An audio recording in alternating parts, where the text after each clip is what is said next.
Ryan, okay? Great. We're streaming. It just takes a second.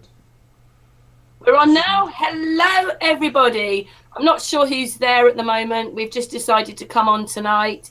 And we have a guest with us. We have Ryan. Ryan, where do you live? In Long Island, New York, in the U.S. What's the weather Hello, like? everybody. What's the weather like? Oh, it is beautiful today. I just got out of work, and it is like it's just getting humid. You know, like it's finally starting to get nice. Of course, the sky is completely blanketed of clouds. Same here. Yeah, we've had it today. Anyway, just to explain, we've got Ceres here. Ceres is my group partner. He's from Holland. We have Ryan from America. We have Patricia from the UK, and I'm from the UK. And a few people will be joining as we go on. So, Ryan, you've just started doing little videos yourself, haven't you? Yeah, actually, I've been, truthing and being a flat earther for such a long time, and I don't know. After a year of posting, I realized, you know what? Maybe I should get out there and talk to everybody I know, live, and try to get a group discussion going. That's what I really want to do. Yeah, that's where we feel we are as well. We feel that we're wanting the same thing.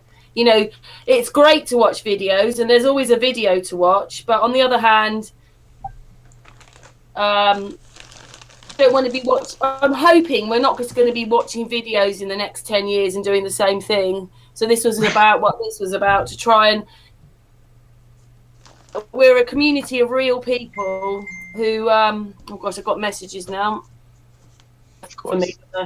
But yeah, we're a community and we're growing. Oh, always growing. Every day we're growing. Yeah. It's hard. So hard to keep up with all the new people, actually. Right. It's a constant everyday struggle. I mean, I admin with a few other volunteers the International Flat Earth Society Facebook group, and then as of today, the International Flat Earth Alliance.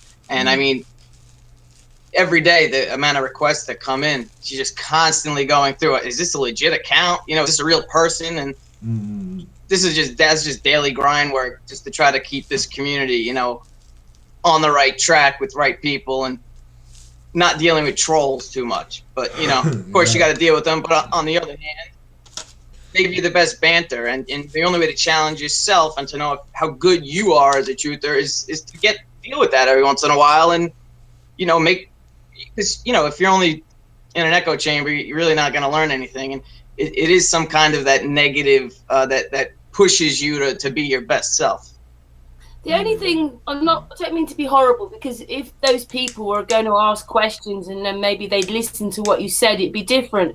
But it's like they seem to chase groups and they're always going to say the same thing. Like, we're not interested, it's a load of rubbish, you're idiots. So what's the point? Right. It's great when you can come in and learn or have a discussion, and then somebody else can read that discussion and learn something or even add to it. But unfortunately, it doesn't seem to go that way, or people don't participate, or they'll be in a group for 5 months, and then when they finally do say something, it's, oh, you guys are crazy. I can't even handle this anymore. I thought it was just fun. I thought I was just going to come in here for entertainment, but I can't even handle it anymore. You guys are nuts. And it's like, you've been here for 5 months and you had nothing to contribute with all of this information we've been talking about. I know, it's a little bit frustrating, isn't it? Oh, of course, yes. But that's what I love about it, because yes, it is a struggle, but it pushes us to, we have to be the best. If people are going to actually hear us and hear the message, we got to be the best. You know what I'm saying? And that's why I love this community, because we are, I mean, this is the best group of empathetic people I've ever met. And we all seem to have, when you call each other on the phone, have 2-hour conversations, you find out so many similarities, with your life story. And it's what pushed us to just need to know the truth. Yeah. And that's really what it comes down to. We decided that what we've been told in the mainstream media and government narratives just didn't add up over the years, and we have to know the truth. And that's what every single one of us has done, and that's why individually we're such good researchers, I think. Turn into being a scientist nowadays, don't you? Like, it's like it's like I'd never have been interested in all this stuff at school. And now, like, the things that are in my brain, the things that I've looked up or tried to understand, or we're researching in our own group. So obviously, you know, I've had months of sitting with Ceres doing research and listening to Ceres. So yeah, it's like I never knew I could take these things in. I know and you know what? It's great because there's so many people around that you can ask something about. I mean, we're talking 2, 3, 4,000 people that you can ask anything for. And I mean, there's at least 200 people every day that are constantly having a discussion. I mean, you might not be together, but we're all communicating constantly. And that's why we're growing and always learning new information. Yeah. So you look a young man. So how old are you, just asking? I'm 32. Not this number, but on July 5th, I'll be 33. Right. Okay. So how long have you been into flat Earth then?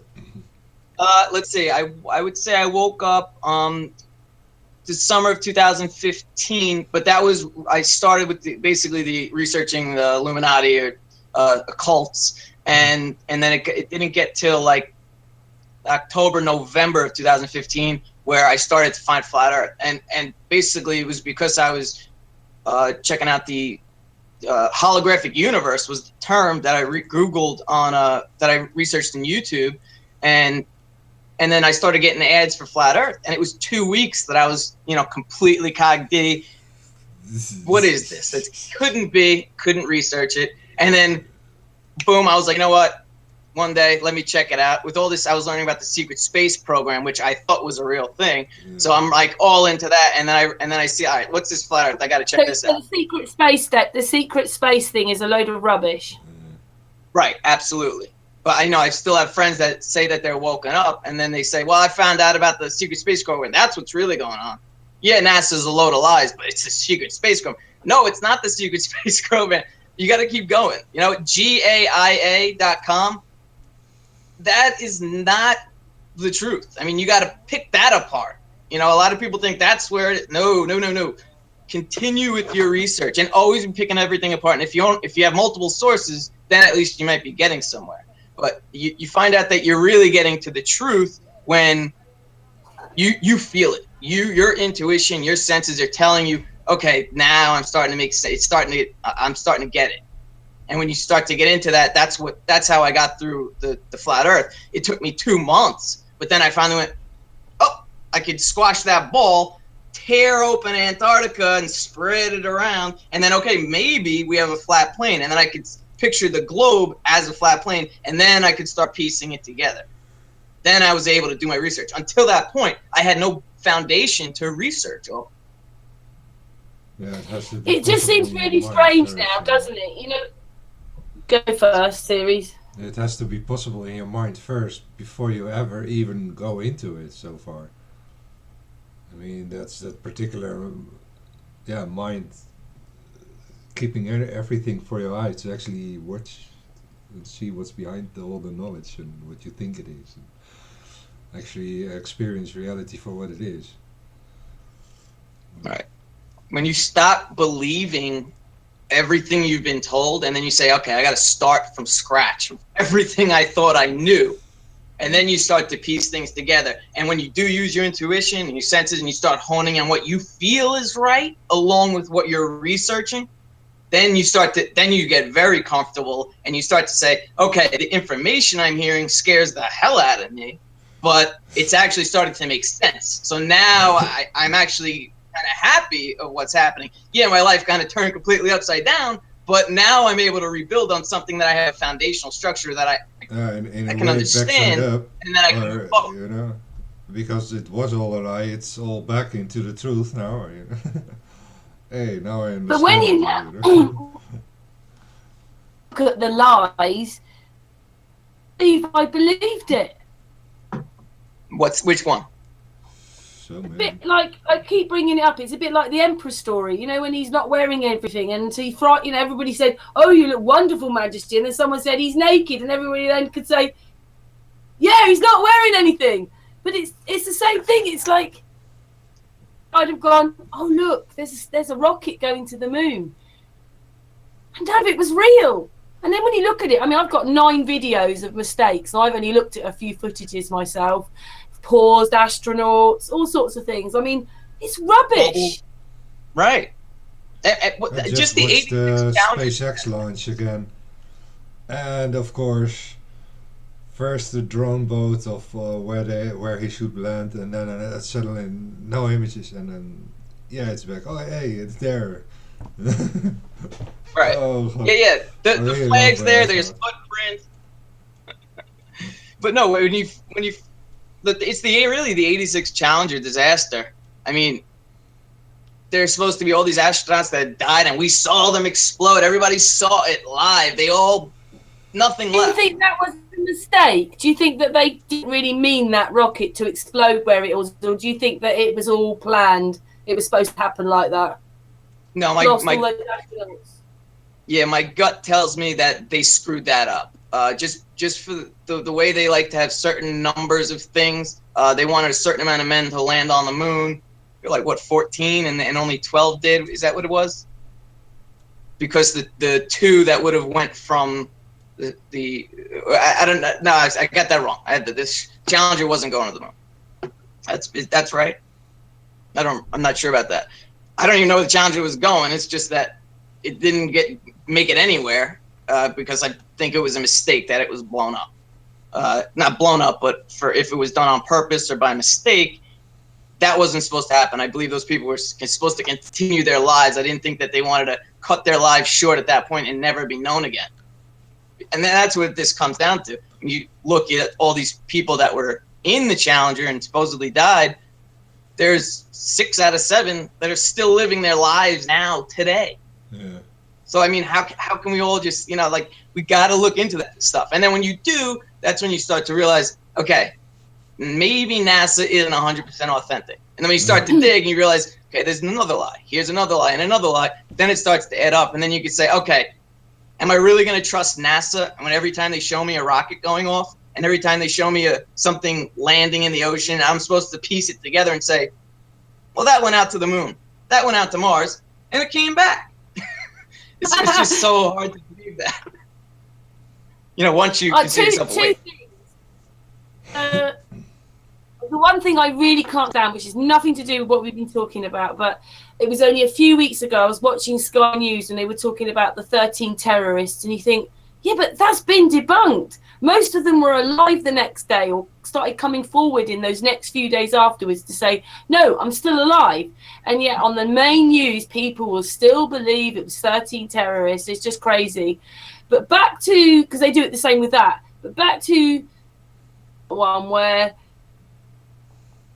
well, I don't even understand why there's so much noise. But in a vacuum, is the astronaut outside, there's no noise. There wasn't anything. So if anything went like that, and made a noise, but it wouldn't feel like that to them. It would feel like a vibration through their suit.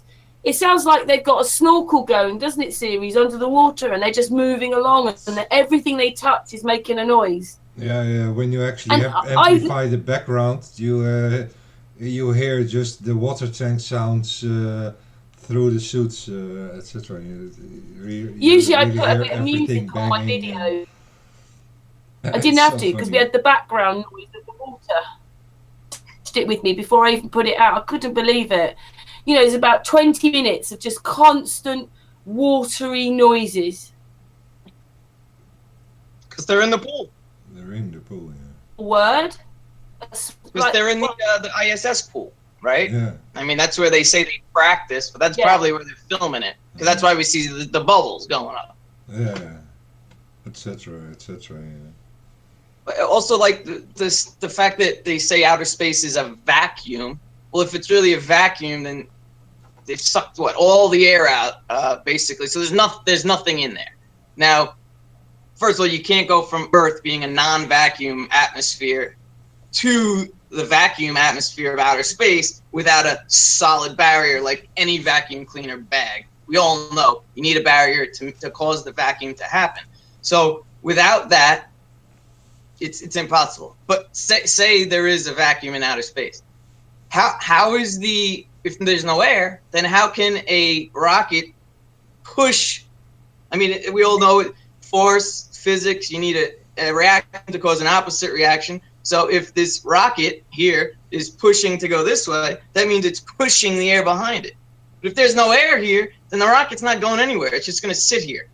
Yeah. So, I mean, we just have to like start to understand these things. If you really break down the physics of the way it all is supposed to work, you realize it's an impossibility. Ryan, we did have a little sort of a few weeks ago because someone reckoned that the fuel they used had oxygen in it, so then there would be enough for everything. And as it's the fuel, so what was it? Liquid.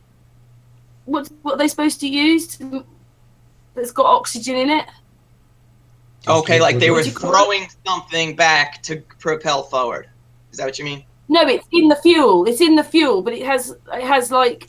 That's about the capability of having a fire in an empty space, in a vacuum. Okay, so they're providing their own oxygen. Yeah. To have the explosion. Bringing the oxygen with you. But then again, it's still the question against what are you actually pushing? Because the vacuum will completely absorb the whole force or anything what's coming out the outside on the backside.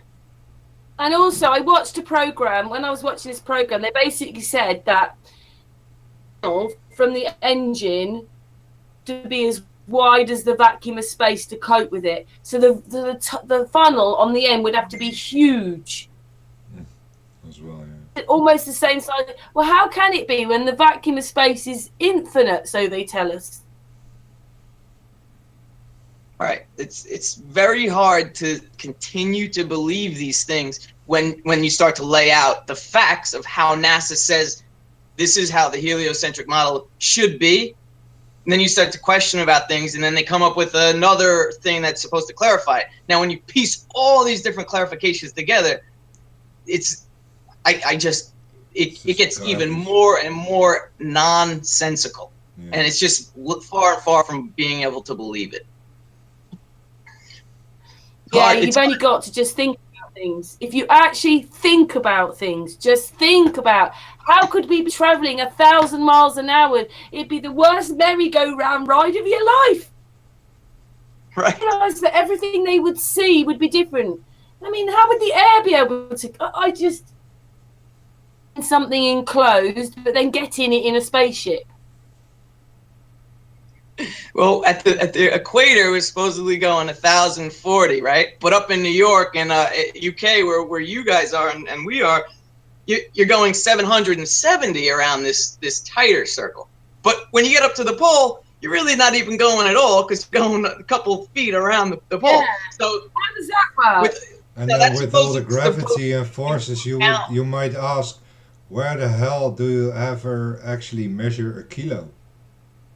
Because it's everywhere is different. That's exactly what I was about to say. Right? How can you calibrate it even? Right. The weight and gravity is measured based on what they say is the pull in towards the center of the mass.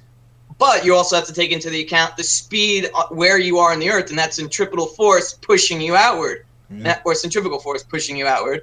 But if that's happening, then the speed at the equator is giving you a different force outward than the speed as you go up towards the poles or down towards the poles on this pole model. So there would be different gravity here and different gravity here. You would feel completely different weights, and it just doesn't make sense, you know. And we all know. So I at least know from my physics classes that which they jammed 90% of the equations were with gravity, g, 9.8 meters per second squared, downward, accelerating.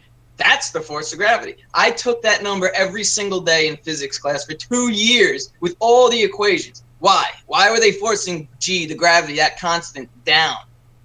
You know? And when you start to piece it all together, you're like, okay, is this just brainwashing that it's part of the curriculum so that the smartest people are thinking that gravity exists, and that's what we're dealing with? how many equations did I have to deal with gravity? When you start to piece it together, that's just another impossibility. Yeah, all impossibility. When you realize how electromagnetic the whole existence itself actually is, then, and when you know Ken Wheeler's work and explanations about the workings, that gravity itself is actually like a shadow, that it just doesn't exist, it's just a lack of light. And that the light is the actual force, but yet the light is never described, only the lack of light is described in that sense. It's anti-gravity isn't actually anti-gravity, it's actually anti-acceleration, because it's the object itself what is actually giving its own motion towards the anti-space, as he calls it. No, I love the Brian Cox. They got the big warehouse where they have the hammer and the ladder that they did this experiment on the moon, in the 60s, and he drops the hammer and the feather, and of course the feather falls slower because of all the air, and then they make it into a vacuum. They suck out all the air, and then they do it again, and they drop at the same exact speed. And Brian Cox goes, "See? Like that proved that the Earth's round." Yeah. The experiment was a lie anyway. That experiment was a lie. What they did was, as they let the hammer and the feather go, they took a picture, and all you're watching is the picture going down. And then the feathers go whoosh. And they were saying, how could the feathers go like that in a vacuum? The feathers go like that at the end. Picture coming down, and you just think, nothing's real. Even that is fake, yeah. Yeah, and the stupid thing I gotta keep believing the mainstream, or else I won't be normal. If I say something other than what the news is telling us, people are gonna think I'm crazy. Yeah, fear what others think about you. Right, exactly. I know. That's the You know problem. what? They thought you crazy, but they believe that we're traveling thousands of miles an hour and all these other things, and they call us crazy. Right. And it's not just 1,000 miles an hour. I mean, that's just the spin of the Earth. We're talking about the spin of the Earth going around the sun at 66,000 miles an hour, the sun going through outer space at 540,000 miles an hour, and then the sun going in the galaxy going through space at 66,600,000 miles an hour. So basically, they say we're displacing 1 billion miles every single year. But yet, we look at the stars, and Polaris is always in the same spot most of the time, basically. It goes very little bit different. I think you guys were talking about that yesterday. Yeah, and then we're supposed to think there's no parallax change. The stars are always there. The constellations are the same they've always been, as they've been written on caves for thousands of years, but yet we're displacing 1 billion miles every year. There's no difference. Millions, billions, trillions, light years, everything's millions. It's just like, think about it. Right. Put it in your head. Does it even work in your head when you say it? If it doesn't, then keep questioning. Keep questioning until you say, okay, I think I have an understanding here. I think I grasp this. And then when you do that, then go ask 2 or 3 people if they think what you think makes any sense. And if they can't even understand where you're coming from, then they're not the right people to talk to. Go talk to somebody that you know has a head on their shoulders and is at least halfway intelligent and can carry on a rational conversation. Those are the people you should be surrounding yourselves with. Like I'm always doing with you guys. Always finding you guys. Are you living at home, living in your own place? What's your family like about it all then? Well, my family, when it comes to the flat Earth, I mean, they've always been supportive of me. None of them are flat earthers. I live with my girlfriend. We have our apartment, which is like 15 miles away from my parents' house on Long Island. But I mean, she understands that the globe model doesn't work, but she won't say she's a flat earther. So I mean, that's really, I mean, you're really not a flat earther until you start advocating for the truth. And when you do that, it's not, and it might not even be a flat Earth. It could be something else. All we know is that it's definitely not a globe. And the heliocentric model and Big Bang Theory is complete garbage. It does not work. Doesn't. It's an impossibility. yes, 2 or 3 things work better on the heliocentric model than on the flat Earth or geocentric models. Have you been But, following any I of mean, our research? Then? Yeah. What's that? Have you been following any of our research? A little bit. That's what I'm saying. I've been so busy lately. It's like very hard for me to get everything. Everybody's doing so many great videos now. I try to keep up with everybody. But no, Karen, I'm glad you and I started talking over the past few weeks.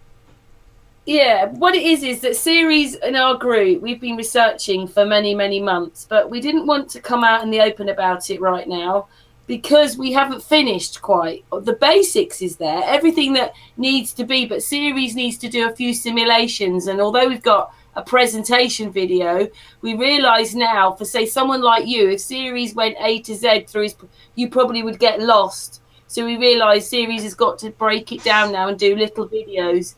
But all the research and data that Ceres is getting is that we're rectangle. Oh, really? Yeah. Yeah, my buddy Rory Sprague, he's like, listen, man, I just started looking into this concave thing, and I can't debunk it. And that's really what it comes down to. When you do start looking into the flat Earth, and you go, I can't debunk this. Well, let me see if I can debunk the globe. And then you're like, okay, I've completely debunked the globe. And then you say, I could debunk some things with the flat Earth. And then you start going, okay, there's this other model. Let me see how that works. And then there's another model and another model. And then you start going, okay, all we know for sure is that it's not a globe. We're all definitely still researching for something else, and we're trying to prove something else. But, I mean, until we all really decide that, yeah, this is it, I mean, all we can say is that we're anti-globers. I mean, yeah, we do call each other flat earthers. That's really like so that we all know where we stand with our thought process, kind of. Yeah, in a way, it's also hard to bring over the whole information as complete movie in a split second that you're actually gonna get it. So far, I discovered that people actually take a while to get into the whole realization of how it actually works. And I myself, I have still lots of questions, but those are more for the things beyond what I already discovered so far. So far, Google that's the thing. gives Get comfortable, and the you want actual it to be true. data of the photographic version of the Earth, and when you put that data as small as they have it in their best detail, if you completely put that together, you get actually a square. But there's even beyond north and south an extra square through the GPS system. Oh, really? In a sense, within the first square, what you see in Google Maps is only up till latitude 85 and minus 85. The last 5 degree is actually a complete square on top of it, but they hide it. If you transform the GPS, if you have the GPS coordinates, you have the 360 by 180, but those 360 and by 180, they have a special formula to actually adjust the latitude only from the triple square into the ball projection we have of the one-on-one latitude longitude. But the actual source data is from the XY coordinates, from where they where they actually store their images. When you want an image in their Google Maps, you have to download it on an XI cord and zoom level. The zoom level decides how many pixels you have of how many XY coordinates you have in a square, and that's based on powers of 2. So the deeper you get, the more of the you get twice as much pixels in size, and eventually it's billions of images to check out of what they actually have. Yeah, I mean, when you really get into it, we have no idea what we're on. Like Eddie Bravo says, we don't know what we're on, and that's. I mean, we have so many people that over the past year have said, "All right, we're going to put a map together." Groups that have said, "All right, we're gonna perfect the map," because we know that. Our over here, our Gleason's model is not correct. We know that. I just kind of use it to I can kind of lay out to people how it is not even correct. With that? I can even, well, I'm not sure if I can explain it, but I know how it isn't even the correct one, as they particularly use a certain function for the GPS coordinate system to translate it into the XY coordinate system in where the photographic material is stored. Through the elevation data, what I can only get on latitude, longitude coordinates, I need to actually get the XY coordinates translated into latitude, longitude to get the elevation data for that particular position within the XY coordinate system. This particular square is also the UTM format what the military uses to calculate their own distances. They need to do that in a perfect way because their logistics need to be in order to actually do their whole administrative stuff. They know what the actual distances are, and they use the actual map what you need for it, but they cut it up in so many squares that nobody actually realizes what the big picture is. And what I did that's what it is. Putting the big picture together, and I end up with the particular square where you begin with as well at zoom level 0, just one image. It's a perfect square. But wow. Through the GPS formula, I actually came across more data than there would be fit in a single square. And the dilemma so what do you do with it? We have an east-west looping because it goes around.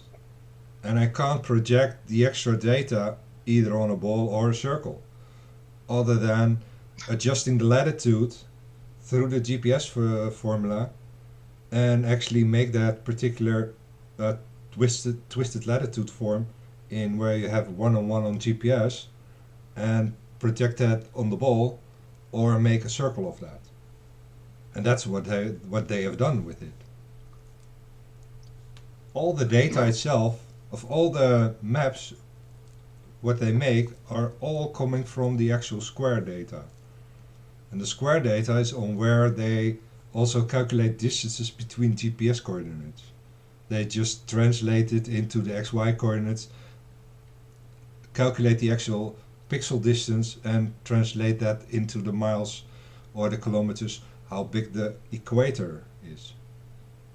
The equator size, when you divide it in 2 pixels or in 1,000 pixels, is just 1,000th of that particular distance. And that's how you calculate the pixel distance into the kilometers or the miles. But first, what they do is transform the GPS coordinates into the XY coordinates, so they can actually calculate distances. And this is what I'm doing as well. I just discovered how they actually do it through the. Is there any way to show him that picture? Can you just show him that picture so that if he's trying to get his head round what you're talking about? Yeah, if I can share it. Yeah, my how do you call it?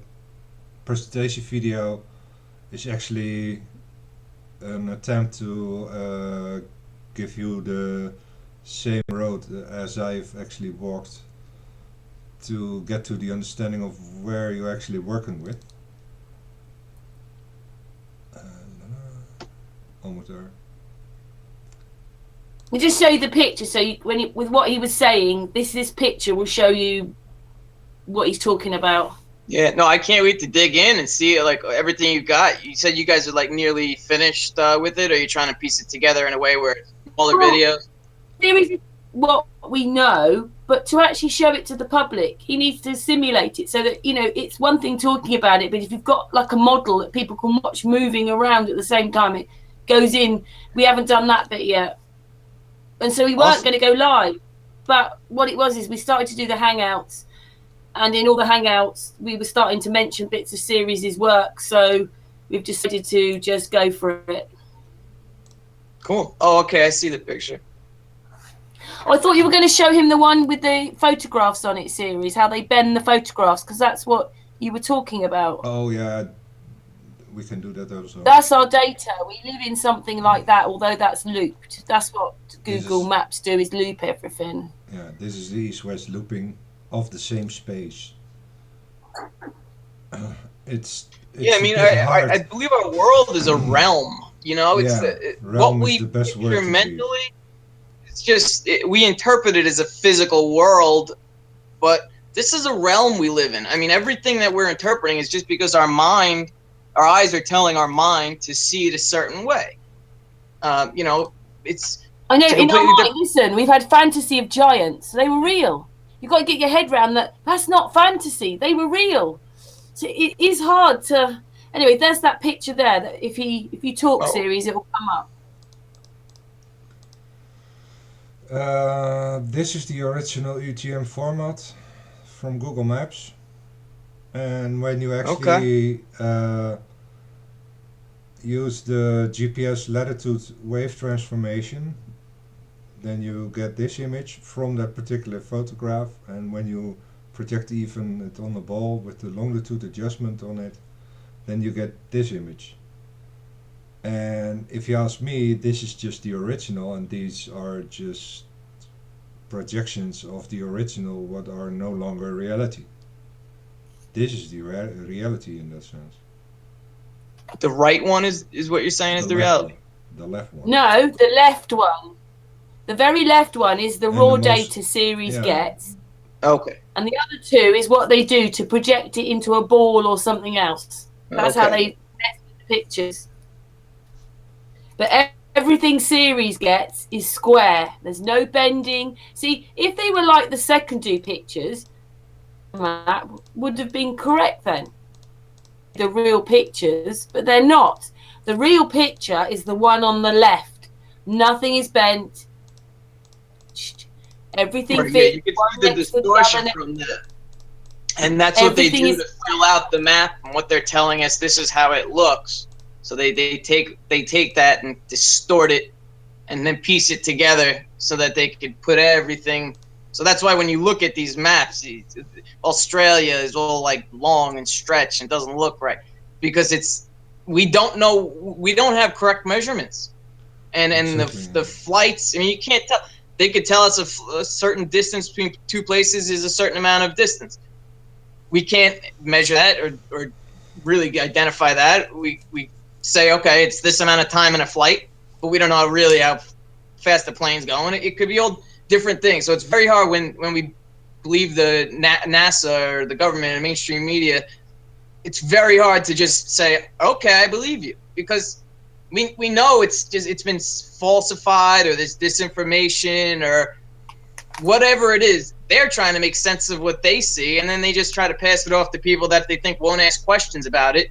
And most of the time, it's just not even looked over. It's just, okay, whatever. People have to just think about going in an aeroplane. When have they ever talked about sort of gravity meters or anything in there to stop us? You know, we've got to be Boeing in the arc of the earth. We've got to do that, otherwise we'll fly off into space. When does all these things happen? They don't. They just fly over a flat plane using a gyroscope fixed to the ground. Yeah, no, my best friend was just here 2 days ago, and he tells me that he spoke to a pilot, and the pilot told him that the plane and the gyroscope has a natural function that it actually noses the plane down for you, so it stays at a perfect parallel flight to the Earth. Yeah, because they don't know. They don't know, and they don't realise. They just don't know. Right, it's just the pilot telling you what he thinks, because it has to be that way for what he believes. If it's a ball, then if I was flying straight because the gyroscope tells me I'm going at eye level to the vanishing point of the horizon, well, if I don't nose my plane down, then I'm going to go off into space as the Earth just curves away from under me. I did one myself, by the way, Ryan, and I used planes going backwards, almost upside down. There's a jet which actually stands on a Russian jet which stands basically or still, and then eventually goes and goes off. I see that a video like that. That's awesome. There's a Coriolis effect is happening. The planes are not fixed when they're flying, and it's like, please, people. Right, the Coriolis effect. I know it affects certain things, but it doesn't affect us. It affects a sniper's bullet for 2 miles, but it doesn't affect an airplane when it has to land on a rotating Earth at 1,020 miles an hour. It's one or the other. Or for instance, that you drive, like you're going all these thousands of miles an hour and you get in a car and you feel sick. Traveling sickness. Right, excuse me, Ryan, we have Dave with us, Dave Marsh. Dave, hello. Hey, what's up, Dave? How you doing, guys? You all right, Ryan? Nice to meet you all. Hello, Dave. Hey, Dave. Dave's from the UK. Ryan's a new person. He wanted to be one of the guests on the show today. He's my Facebook friend, but he's not in our group. But we're great. We've met Ryan now. Just to let you know that Jim in America didn't get his timing right, but he might pop in a minute. But, Dave, I still thought it was a perfect time for you to come on because Dave has been experimenting, Ryan, and Dave can talk a bit about his moon race. Oh, yeah, cool. How's it going, Dave? Yeah, Dave and I are actually both admins in IFAS. Oh, so you know each other? Oh, yeah, Dave and I have been talking for at least a year, right? Yeah, I bet it's been about a year. Yeah. It's so. Have you seen my moon race video yet? Yeah. No, I actually haven't. Oh. I saw something about the sun and the moon race that you guys are doing, but I haven't been able to watch that video. Honestly, I've just been so busy trying to get everything here going, and before I can get back into my research. Yeah. So basically, what happened back in February? I had quite a big debate with Darren Nesbitt in regards to the shape of the Earth, as in not as it being a globe, but as it being either a round circle or a square. So that was the original debate. So what I did, I revised an experiment the way I could actually prove whether the moon is actually going around in a circle or if it's traveling east to west in a straight line. And what that experiment is basically you just time the moon on my camera, same focus, same position, and you wait till it's on the Tropic of Cancer line, and then it only takes a week to get from the Tropic of Cancer to the equator, and then another week to get to the Capricorn. Now the sun takes 6 months to do this. Yeah, the moon actually does it in 2 weeks. So the moon actually crosses the equator 26 times in 1 year. I mean, people don't know this, but it's a fact. You can go on time and date to MoonCal and look yourself, and that's why you'll see the moon. It'll rise in the east, then it'll rise in the northeast. You know what I mean? Then it'll be further southeast. That's because it's basically going backwards and forwards between the. And also that's how you get your mini moons and your super moons. Because basically, when you get a full moon, when it's at what you call apogee, when it's furthest away, that's what they call the mini moon. And obviously, when it's closest, like last year, we had that big super moon. That's because it's a full moon and it's closer to us on the Tropic of Cancer. So I won't ramble on too much about it. But so basically, what I did, I set out and I timed the moon. So when I timed it the first, right, when it comes to recording it on the equator, what I noticed, it had speeded up significantly. Now that was going in favour of obviously the circle map, because obviously if the moon's going to cover more land as it gets further south, you know what I mean, it's got to cover a bigger circle kind of thing. But of Capricorn is it on my first readings it slowed down. Now this doesn't fit the circle model because it needed to speed up again. Let me see if I can just dig the times out for it. I'm not sure I've still got them. I gotta say, it's amazing how much more information we've accumulated since 1 year ago. Yeah. It's incredible. Yeah, because I mean, last night we were talking about the pyramids. You know, like 2 years ago, the pyramids just saw burial chambers. Now we know they were generators. They were making electricity and Free energy, yeah. There's energy and crystals. 2,000 pyramids on all the continents combined. I mean, that's crazy. That's a lot to Yeah, charge. I can't find them readings at the moment, but basically it slowed down the Tropic of Capricorn. So in the video, moon race, the original moon race video, I put down obviously that it was inconclusive. Now we got a few clear skies in March. I weren't planning on doing another moon race video, but we'd had a couple of clear skies, so I thought, right, I'll do it again. But this time what I did, I recorded it at lesser zoom, should I say. I can't really tell you what the zoom was, because on the Nikon, when you actually zoom in, it doesn't say if it's at times 40 or times 50 or times 60. So what I did, I just did it one click down from the maximum of optical zoom. It was probably about times 50 or something like that. So, and also what I did, David? no, I've got a B700.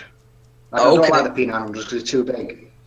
Yeah, Too big. The B700 it's 60 times zoom, but yeah, I prefer that. And not only that, it captures raw image, and it shoots at 20 megapixel, and it's Ultra HD as well. So it's got 3 things on it. What's not on the P900?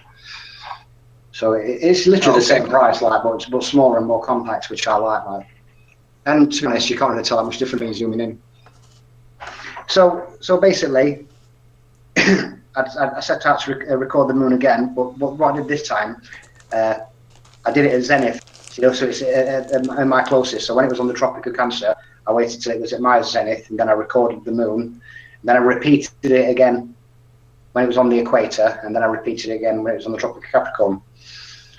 Now, before, what I did, you see, I didn't use any other information to back my up other than moon calc. But what I did on this time round, I used moon calc to compare my readings with, and time and date and stellarium to actually capture my actual times as well. Because one way you can prove that my readings are actually doing what the moon's doing is if you time the meridian crossing. So basically, when the moon was in my south, the following night, when it gets to the same point south, I just timed that gap.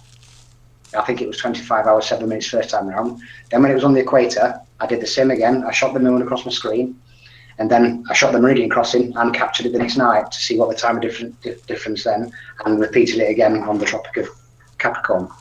With the same parameters each night? Say again? With the same parameters each night? Same zoom, exactly same position, 1080, 60 frames a second.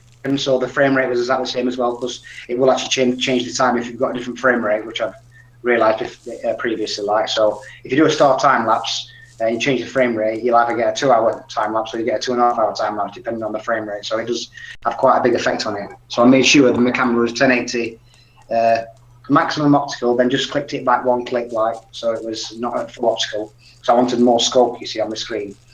So anyway, I timed these meridian crossings, I timed it with my moon, and again, my readings on the Tropic of Cancer, the moon was speeding up on the equator, but then again it was slowing down on the Tropic of Capricorn again. And also the meridian crossings, the timings actually fit in with my observations. Although my observations on the Tropic of Capricorn were a bit exaggerated, and for the simple reason, when the moon's at apogee, in other words, when the moon's furthest away from me in the south on the Tropic of Capricorn, the actual radius of the moon shrinks slightly.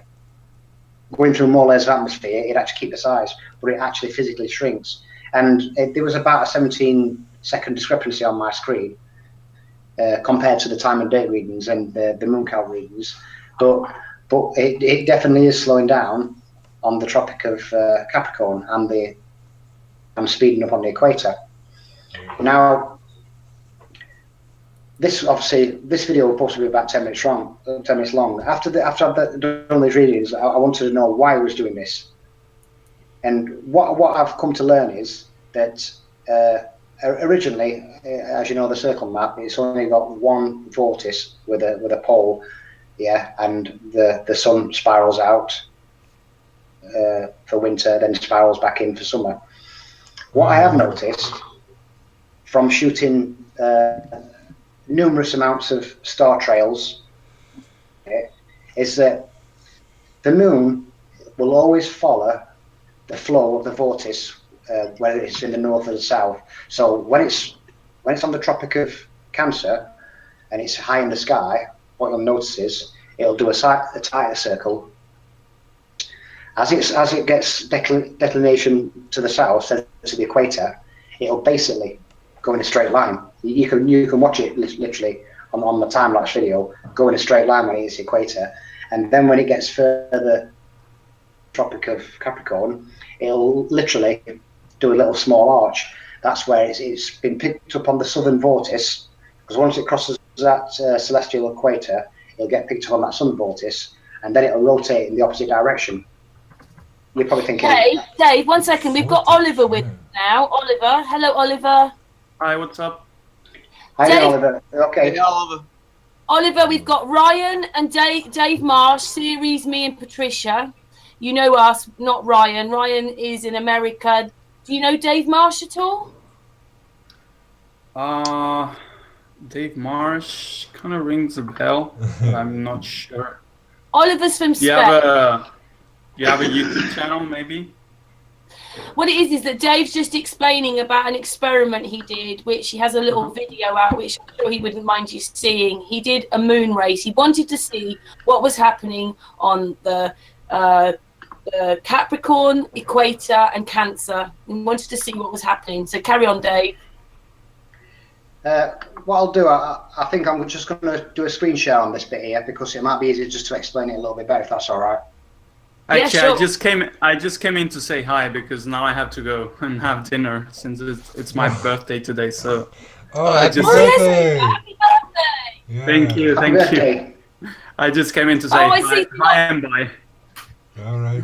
Oh, so you're not staying have a then? good party. Yeah. Always good But to See you talk Sunday, about Oliver. see you Sunday. See you Sunday. Yeah, man. Thanks for popping in, Bye. Oliver. See you. Bye. Have a I'll nice talk time. to you later. So can you see my screen? Yeah. Yes. Now you can't really see it on this image, but what on this image here, what you can see the northern vortex, and then as you get sun declination, straight through the middle of the screen from corner to corner is somewhere is a celestial equator, and then obviously you can just see that southern vortex as the sun's rising. So if you just read that, then the electromagnetic ether is a luminescent for a substance for the propagation of light. So basically, it's the ether what's carrying that light, and it's in a state of constant flux of vortex motion. So it's always in motion. Yeah, like we see it go around. We see it go around anti-clockwise here, and as it crosses that celestial equator, it'll be picked up on that southern vortex and actually go clockwise. And another way you can prove this, if you go to Mooncalc and you go to New Zealand, and you go to when the moon is furthest south, so there they are below the Tropic of Capricorn. They have to look south to greet the moon. It'll actually greet them east southeast, and it's same with us in the UK. When the moon's below us on the Tropic of Cancer, even though we are above it, yeah, we have to look east northeast to view the moon when it's high on the Tropic of Cancer, and obviously we look when it's on the equator because it's literally before that straight away. So what I did, I took some of my friends' videos and I've got some of my own time lapses of the moon captured in star trails. So I'll just play it for you and you'll see what I mean now. Hi, Dee. Yeah, so don't let me interrupt, Dave. How is everyone? Yeah, so as you can see here at the top, you've got my time lapse Polaris, and you've got my friend Paul Cofo at the bottom, actually rotating the opposite directions. And now I'll show you some sequences from what I caught and what my friends have caught. See, when it's in the northern hemisphere, it circles around the northern vortex. As it crosses the celestial equator, you see the moon will travel in a straight line, as you can see there. That's And when great. it's below, you see that white line in the middle. That's actually Jupiter, just below the celestial equator. And as you can see, that arcs. And this is a time lapse taken over a year, and you can see the actual pattern it does. Because it's going away from us, and then it arches towards us. Oh, that's incredible, Dave. And obviously then I've just put, so when the moon is above the celestial equator in the north, around the Tropic of Cancer, it's circling the northern vortex. And when the moon passes the celestial equator, it will pick up on the ethereal currents on the opposing vortex. Below the celestial equator, around the Tropic of Capricorn, it is circling in the opposite direction in the southern vortex. Now, what you'll find out as well is when people do time lapses or see the moon on the equator, all they'll ever see is like a straight line. When you're in the northern hemisphere and the southern hemisphere, I don't know if it's to do with the density in the air, but basically when you look at the sky, it's like looking at it through binoculars backwards, if you know what I mean. It all looks like it goes into that one little point at Polaris, doesn't it? You have more access to celestial sky in the north than you do on the equator. On the equator, you'll only see the moon literally go straight. You'll never hardly see it curve at all. You might see a little bit of curve when it's on the Cancer line to the right. Yeah, you might do. I'm not sure. I've never seen a proper time lapse. A lot of these time lapses you see now, you see both vortices and you see them both. I don't think you can get both of them in the picture at the same time. I could be wrong on that. So that's it basically. Dave, that's amazing. I had no idea about that, and that's incredible footage. I want to see everything. You know what I mean? That's so good. Yeah, and just this is these are our took the readings and now I worked out the meridian crossing and that. This is so basically I just parked my camera. I waited till the moon was on the Tropic of Cancer, and I shot it past my screen.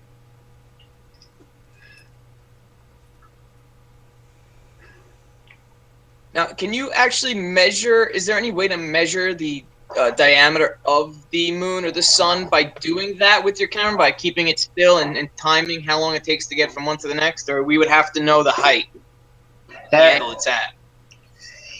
Yeah, it'd be difficult. You could measure it, but it'd be a bit crude, like, you know what I mean? It won't be a kind of like Aristoteles measuring the Earth perfectly. Yeah, well, yeah. If it had measured further north, it'd have got a different reading, or further south. As you can see, I used all moon calc to compare my readings. I'll pause it on the next one, and I'll give you an idea of what my readings are saying. And as you can see, I captured it. I captured the moment on to see, and then if you look at that time in the bottom corner, see, I use that as my gauge for time in the meridian crossing, and then I compared that with time and date as well. Oh, cool. So he's just showing you the proofs, so it's not he's just took his camera out and plonked it somewhere. He's showing proof.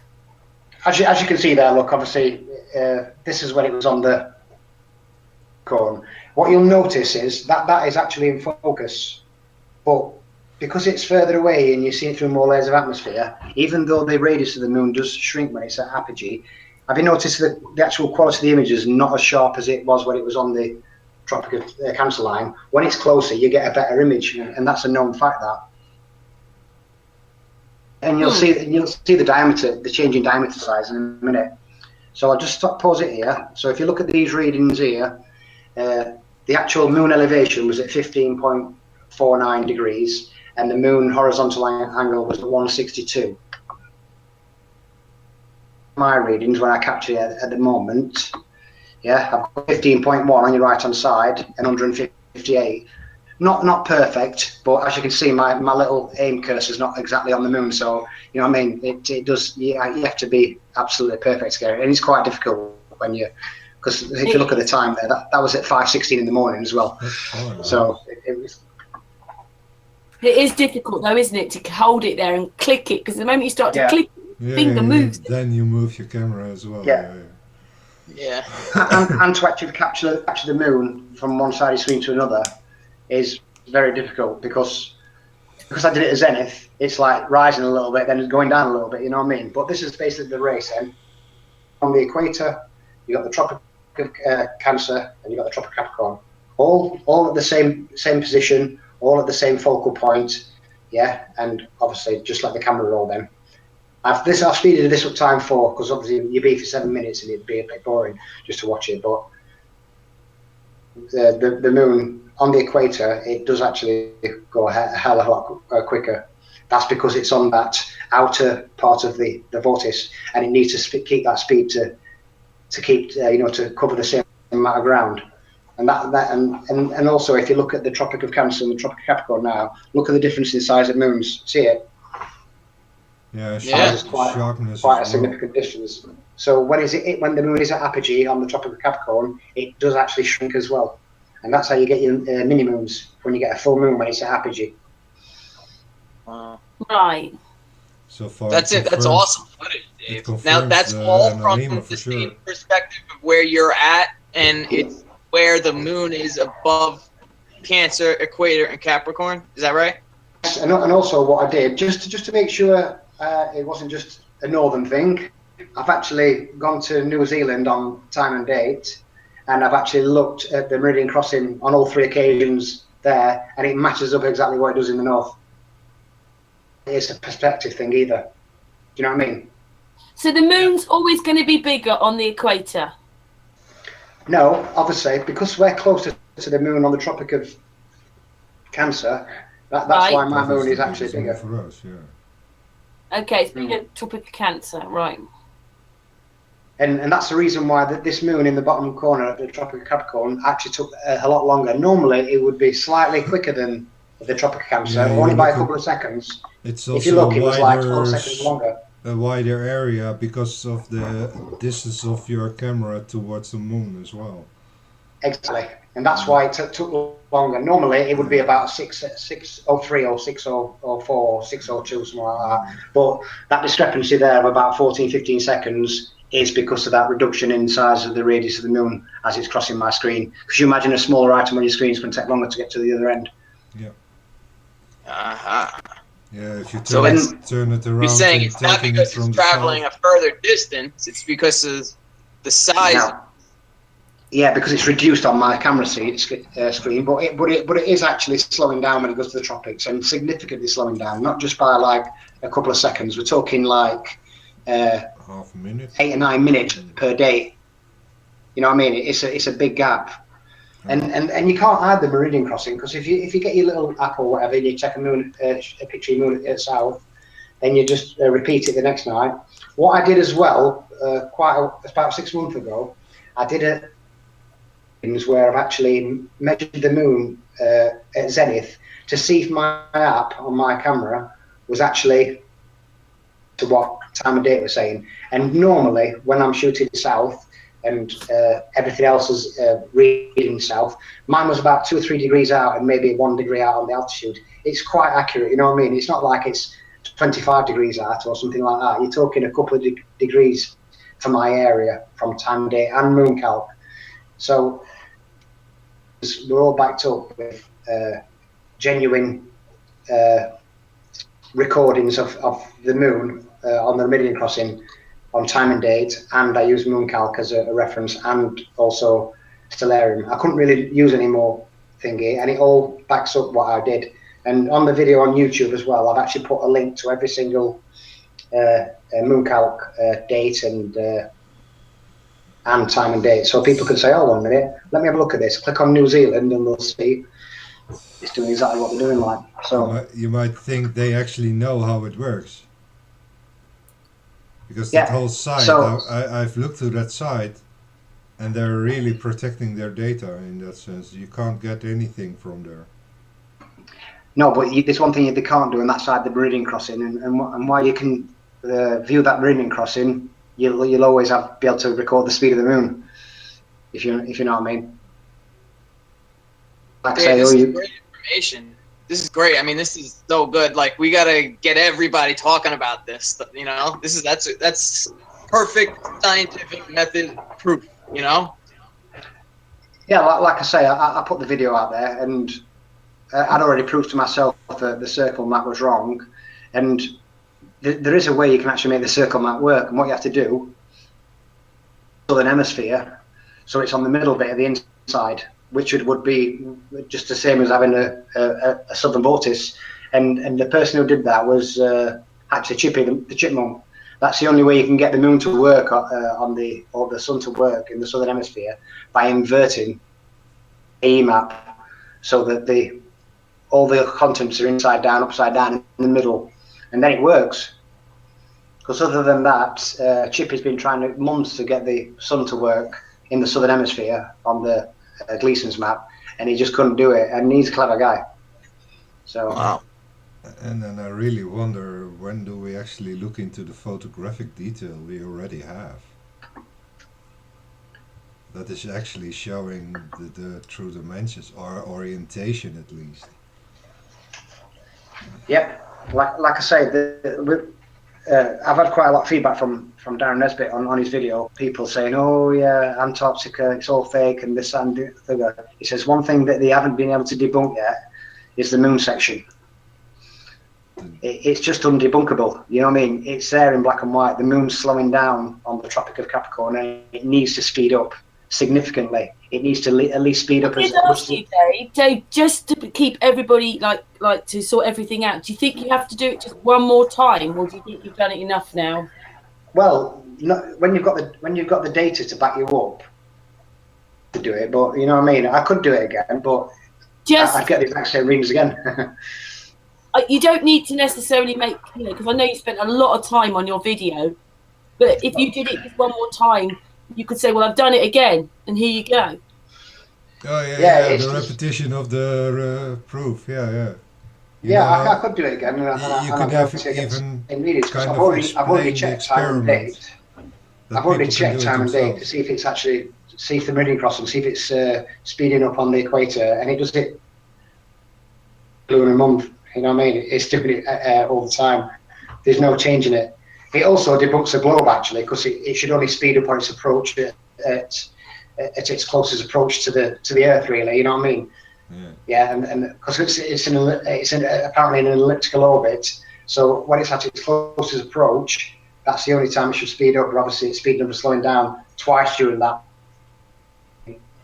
So that actually debunks the globe. I would say, I mean, if you did do it again, it would be because, you have that foundation of how you did it the first time, and you can do it, I guess, much more thoroughly now. And, maybe, now, you figured out a few things that you could put it together, where somebody else can either be with you when you're doing it or maybe even documenting the whole thing. And I don't know. I'm just trying to throw out ideas. But, when you do it once, then you can start to do it again and know, like, I could do it better here. And, just show certain fundamental proofs that somebody says, I can't overlook this. I mean, what you have is excellent, but, the more you do it, the more you perfect it, Yeah, this is a new thing. Not just that, Dave, don't you? Like, you just have to keep proving it to people. They want blood, don't they? In a way, you want people to do it for themselves, to actually have their own empirical thing. And that you actually teach people in how to do this test. Yeah, that's a good idea. Same for the ball and the spin and such. The only question I asked, what is the actual experiment, what that particular claim proves? I mean, it must come from somewhere. So what is the actual fundament of that particular experiment, what we can make empirical ourselves? Nobody knew the answer because there's simply no experiment. And these are only experiments proving the whole realm of the Earth. I would have loved Paul Kofo to do the same experiment in New Zealand. That would have been awesome if he could have done that. Because Dave, we have Jim with us. We have Jim with us now. Jim was the person that did those experiments himself, but he used his phone camera for his moon bit. So originally I set it up, well, obviously to have Ryan on because he's a new person, and for Dave and Jim to talk a little bit because they're doing stuff with the moon. But Dave's just gone through his moon race. Have you seen his moon race, Jim? And welcome to our hangouts, by the way. You have no audio. Oh, it's got to be a bit of technical. Yeah, you're not muted. So probably not selected the microphone in the audio settings of Hangouts. Yeah, just one thing I wanted to say is that also during that experiment I learned quite a little bit about the camera, because if you notice when the moon comes on the screen on the Tropic of Cancer and the equator, it gets overexposed. But if you noticed on the Tropic of Capricorn, it doesn't, because I've realised that there's a little setting called AEGL on the actual camera, and if you click that before you it comes on the screen and it doesn't bloody go overexposed, you know what I mean? It would have looked a lot better. So I've learned quite a little bit from doing that experiment, and obviously I'm not sure, Dave, still do it better. That it's not as clear. I'm sorry, I didn't understand that. Well, basically, if you looked on that moon experiment, as the moon just enters that screen till about a quarter moon, it's really bright and overexposed. Yeah, both on the Tropic of Cancer and the equator. What I realised is there's a setting on the camera on your little screen, and it says AEGL, and if you click that off, you don't get that overexposed beginning of the screen. It just comes on nice as you actually is in the middle of your screen. So that's another little trick I found out. And I actually use that for when I did it on the Tropic of Capricorn, which obviously it doesn't light up as it comes on. It's already nice and viewed, because like I say, it doesn't look very good when it's all lit up like that. What I say, like I say, you do learn a lot about stuff, and obviously every time I've obviously got a problem or come to somewhere I don't understand, I've obviously stuck my head in a book or had a look online and found out a little bit more. That's why I learned quite a little bit about the vortices, because I didn't know anything about electromagnetism, to be honest, and it weren't until I'd read a couple of books.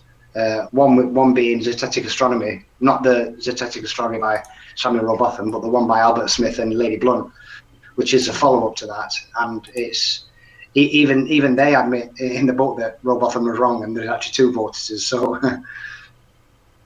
that's interesting. That book, have a read of it. It's only about 80 pages, but it's definitely worth the read. Am I on here now? Yes, we can hear you now. Okay, good.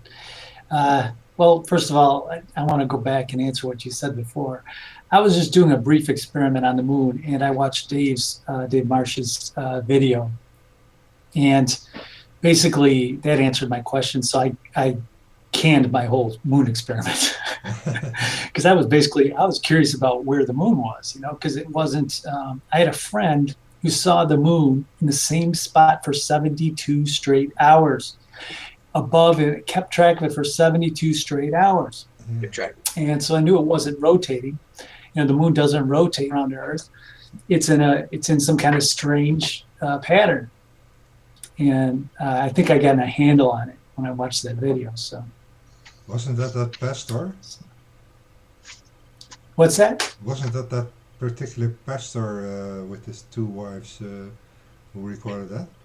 I remember some title about the moon there already for 72 hours, and that they're still that they were still recording something. Yeah, I have a video on my YouTube page of the guy basically following the moon for 72 hours, more than 72 hours, and that tells you right there that the moon's not rotating around the Earth. Sorry, Jim. Just say where are you from, by the way? I'm in USA on the border of Wisconsin and Illinois, and I got turned on to the idea of the Earth being flat in 2015 when I saw allegedly Dave's video. Allegedly, Dave put out a video called "The Biggest Lie of All," and that was what opened my eyes to the Earth. And of course, being a Bible teacher, I had to, go into it as extensively as possible, and ended up finding out that the Bible says that the Earth is flat too. So, yeah, that you discovered that you haven't actually read it very deep yet. Yeah, you don't know as much as you think you do. Yeah.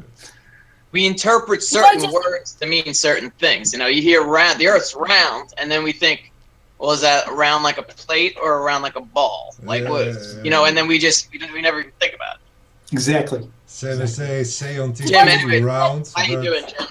I'm Ryan.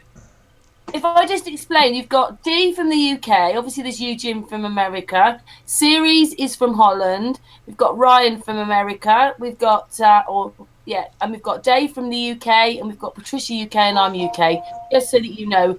And you're, apart from Ryan, all members of my group. Yeah, this is my first time I've done a Google Hangout. It's pretty cool. I didn't even know you could do this on Google. Yeah, pretty awesome experience, isn't it, Ryan? Yeah, it's awesome. Yeah, but yeah, I should just say, Ceres, your mic sounding a bit low in the chat in the actual live feed, and we are buffering quite a bit. Just as an FYI. that might be me. I was looking at the feed myself, so I won't cross over. I should just leave it on where it is. Well, I am It was probably actually me. watching the thing.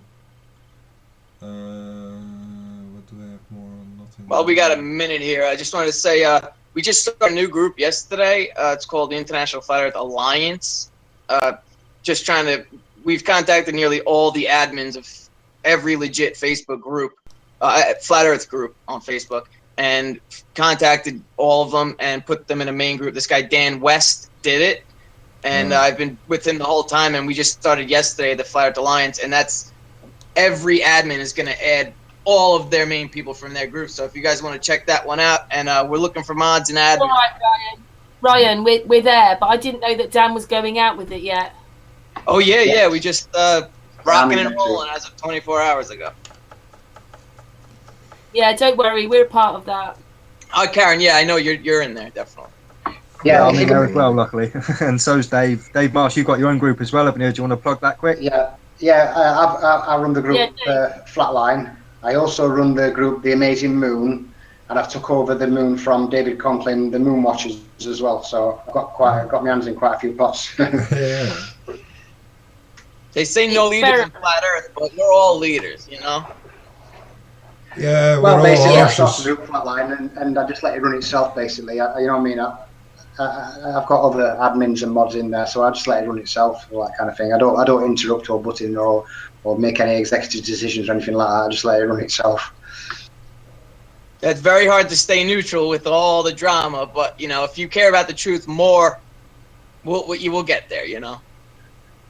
Yeah, and that is, I think that's an important point, is that we all need to figure out some strategies to get this more widespread, this information, because it doesn't work to just do it one-on-one. You got to have a bunch of people that agree all together and people that don't agree being the minority. And the only way to do that is to get, have a bunch of us just friend each other on Facebook and agree. Have a bunch of us agree with our videos on the Flat Earth. So we can actually scale this thing, because we're not going to see any change if we can't scale it. Exactly. We gotta get this out because it's too big. It's just too big. Maybe a year ago there weren't things like us live streaming, so it is moving along, and of course. I don't know if you're aware, but Gary, who's coming round very shortly, we're doing the first UK Flat Earth conference. So we want it that Flat Earth is here. It's not tomorrow or 10 years' time. It's always been here anyway, but it's here. So that we've got to make it happen now somehow. Yeah. And more of us talking. So yesterday that Flat Earth asshole is actually going on tour through the US. Actually looking for places to actually bring flat earthers together in a gathering, and really wonderful what he does. And you know what? It's the people that maybe not be 100% flat earthers, but they come out at the woodworks at things. I mean, every day he's got 20 people he's taking a picture with at the next city he's at. I love it. I mean, I love that's such a cool thing. It's such a great idea for him to do. Yeah, I hope he comes here. I know he's going to Buffalo soon, but I hope he comes down to NYC. Yeah, the Flat Earth UK is the Fukas. They do a lot of gatherings. I've been to quite a few of theirs. I've been to the Bedford Level Experiment with Dave Moore and Darren Nesbitt, and we went to one recently. But we were going to do a shoot across the Wash, but the weather conditions weren't very good. There was quite a few of that. Darren Nesbitt, John Thor. Yeah, so. We do get together on a few occasions, and more people come each time. I've been to them. I think I've been to 3 up to now, and like I say, I think there was about 12 of us at the first one, and there was about last one. There was loads, so it is growing and growing and growing. And when I look back at my first video I ever put out on Facebook, I think it had 79 views, and my last video, Smoke and Mirrors, which I put out, the one debunking all the bull crap on the ISS, that had 23,000 views. So people are taking notice and actually watching it. So also, I've got a new video coming out tomorrow as well. I've done a remake of the ISS Smoke and Mirrors. I did it for the Flat Earth Revolution group, because I write posts in there now, and I said to Nico, as part of it, I'd do an exclusive version of the ISS Smoke and Mirrors, and I've got some new footage, and I've got some new little bits and bobs to add to it, and I've got some real shots of the ISS shot from a telescope, which you probably might have seen on Crow 777's channel recently. So I've used that compared to the CGI ISS in space, which is quite fun. Maybe I can give you a preview of it later before we go off air. Hell yeah. Yeah, sure. We're not staying on too long today because I'm waiting for Gary to come round. But 11 o'clock, we're going to go and plug the UK conference on the Patricia show. So that's really good, isn't it? Do you see what I mean? How it's all networking and. Yeah, get on Patricia's show. Yeah, that's a great thing. That's a great show. So just before, well, Dave, we haven't got too long today. I know that we want to talk to Ryan a bit more, but just what did you get from your experiments then, Jim? I like I said, I scrapped my moon things after about 4 days because I watched Dave's video about 4 days into my experiment. So I just basically scrapped it because he answered all the questions I was looking. So I didn't, that's history for me now. I'm always more concentrated on the Bible and the Bible, what it says about the flat Earth, and basically for me, being an end times, I focused on the end times a lot, and it doesn't work without the flat Earth. The Book of Revelation doesn't work if the Earth isn't flat, and I never figured that out until I found out the Earth was flat, and now it all comes together, and that's where my focus has always been. It really is, that end of it. Thank you, Jim. And it's also really good to hear. Look, Dave, someone's understood your work and you've explained it. Jim understands what you're talking about. Oh, absolutely. Yeah, it's great. Very in depth. I like it. Yeah, I'm glad about that. A lot of people don't understand it. So it's a lot of people say, "Oh, I ain't got a clue what that video's about." And really, it is a bit more for the advanced flat earthers who obviously know a little bit what I'm talking about. I tried to build it up by showing you the different models and obviously showing you the problems with the heliocentric model at the beginning of the video, to try and say, right, this is the models, and let's have a look now and see if my observations fit in with any of these models. You know what I mean? But as you know, time's my enemy, and I do what I can. I've got a full-time job. Yeah, I'm a first-line manager for the NHS. I work alternating shifts, 8 hours a day. I've got a 3.5-year-old child. You know what I mean? I'm in the middle of laying a wooden floor upstairs, so it's all time. And I've learned to ride a bike recently as well. It's just I sometimes have to sacrifice a full night's sleep on a Saturday night to actually get some of these videos out, or get up at super o'clock. You need another 6 hours, don't you? You need another 6 hours a day just to cope with flat Earth. I only have 4 hours sleep when I'm on the day shift. If I'm lucky, I have 4 hours sleep. So you know what I mean. I'm sacrificing my sleep time to get stuff out there. And like I say, it does take its toll sometimes. Sometimes you just have to take a step back and have a couple of days rest, because it is very, very tiring. Like I say, you know what I mean. You're having to read, and what have you, and also you'll probably know like it's not an easy thing to do, to research something. And the more you get into it, the more there is to do. Yeah, like I say, I've learned more in the last year and a half than I've learned all my life. You know what I mean? I've never had a camera before. I've never made a video before. All this is all new to me, and I've just trial and error and learned as I've gone along. And like what I do, I learn as I go. I don't know a lot of stuff, but what I do know, I do learn as I go. So I'm learning all the time. If I get a problem, I'll try and find a solution to that problem. And I've built up a pretty good collection of books. And Karen, I think you've seen my collection of books. I don't. Yes, I've seen your collection. Yes, I've got some pretty rare books, and I've also got another rare one coming, a limited edition archival print of 100 Proofs that Earth's Not a Globe by William Carpenter, which is limited to 250 copies. So that's another one to my collection. I do like these little collective books. I hope you've got these books in your day. No, I don't even read half of them because I've got half of them on PDF. So I keep them in the cases. Like I say, I've got the original 1959 version of Worlds Beyond the Poles still in its original packet. It's never been opened because I've actually got the PDF version, and obviously Zetetic Astronomy by Lady Blunt, which is an ultra rare book. That's never been out of the packet unless I've showed you a page out of it. But I'll just leave them in the packets. Also, I've got an interesting book, which is hard to read. I can't read it, to tell you the truth. It's Ptolemy's Almagest, which is all about geocentricity, and it's a nightmare to read. You really need a guide to help you read that book, I tell you. On it, but it's too advanced, and to say it was written in the 2nd century, it's unbelievable. That is an interesting fact.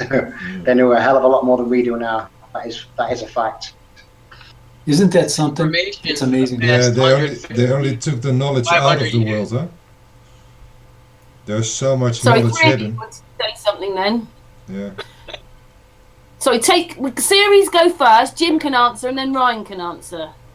Yeah, well, there's so much hidden knowledge. The only thing they did from the past till now was actually get all the knowledge out of the public domain, so that as less as possible people actually know knowledge. You know, it's dumbing down of the whole generations. You know, same as I have this. My only experience with education is actually learning how to eat out of my nose, but actually learning something wasn't there. It couldn't be lower than low, and that with a high IQ, as if they knew they had to dumb me down or something. But I can't be dumbed down in a sense. Too anarchistic. Exactly. No, you can't, can you, Ceres? No, and that's why the books with all the knowledge, if you look at some of the prices of the books with the knowledge, they're in the hundreds, £200. They cost a fortune. You try and find Ptolemy's Almagest on PDF, you can't find it anywhere, and the book's over £100 to buy. You know what I mean? It's not cheap. If you want the knowledge, you've got to pay for it. You usually have to pay for it. So what do you think then, Jim? You're all trying to answer at the same time, so. Yeah, well, all I was going to say is I see that also is the fact that knowledge seems to be greatly decreased as far as our world. And, you know, I look at it as my history. I'm a programmer for a software company since the 1980s. Oh. And I'm 54 years old. And I've basically been programming for 30 years, almost 30 years now, about 30 years. Same. And the funny thing is things that we knew back when I was beginning programming back in the 80s, those things aren't known by the people that come out of college today. It's like, you know, there's a definite dumb down in all areas of our civilization. And it's the world around us is the most basic and most simple example of that. The fact that, you know, we people don't even know what shape the world is. You know, it's funny. I actually wrote up. I was gonna do this on my next live, but I have 5 top questions that people, you know, just don't ask. You know, 5 questions facing humanity. What are we? Yeah. What is our purpose? Yeah. What happens when we die? Yeah. Where do we come from? And what is Earth? Yeah. It's like. We really don't know, and those are the top questions we should all be like trying to figure out if you really want to know the truth about what the heck's going on here. And it's like nobody cares. I have actually 3 questions: who am I? Where am I? And what the hell am I doing here? Yeah, those are the questions actually driving me all the time. And the only thing I have is actually time to invest in all this. I mean, I've kind of put myself stuck in a care blanket, but they never actually managed to make me a slave out of me. So I actually ended up with a lot of time to actually research everything and question everything as well. Well, as you say, Jim, as you are a programmer, you would actually probably even understand better the way I actually have worked to manage the the data into an actual model in what it is. I actually never changed it, the data itself. I just expressed it in how it actually is presented within the construct of the data. You should share. Yeah, I feel like Are you long part time of our ago, group? Oh, no. Sorry. I will post a link to my video. Yeah, if sorry, you- Tim's part of our group, but we probably should add Ryan after tonight as well. Well, Oh, that'd be awesome. I want to do this again, definitely. Yeah, I think you hit it, Ryan, big time when you said people don't know the basic questions. They know the most basic questions. You got to figure that back in the times when they were first, Copernicus was coming up with the idea of the world possibly being a sphere. What knowledge did they have then?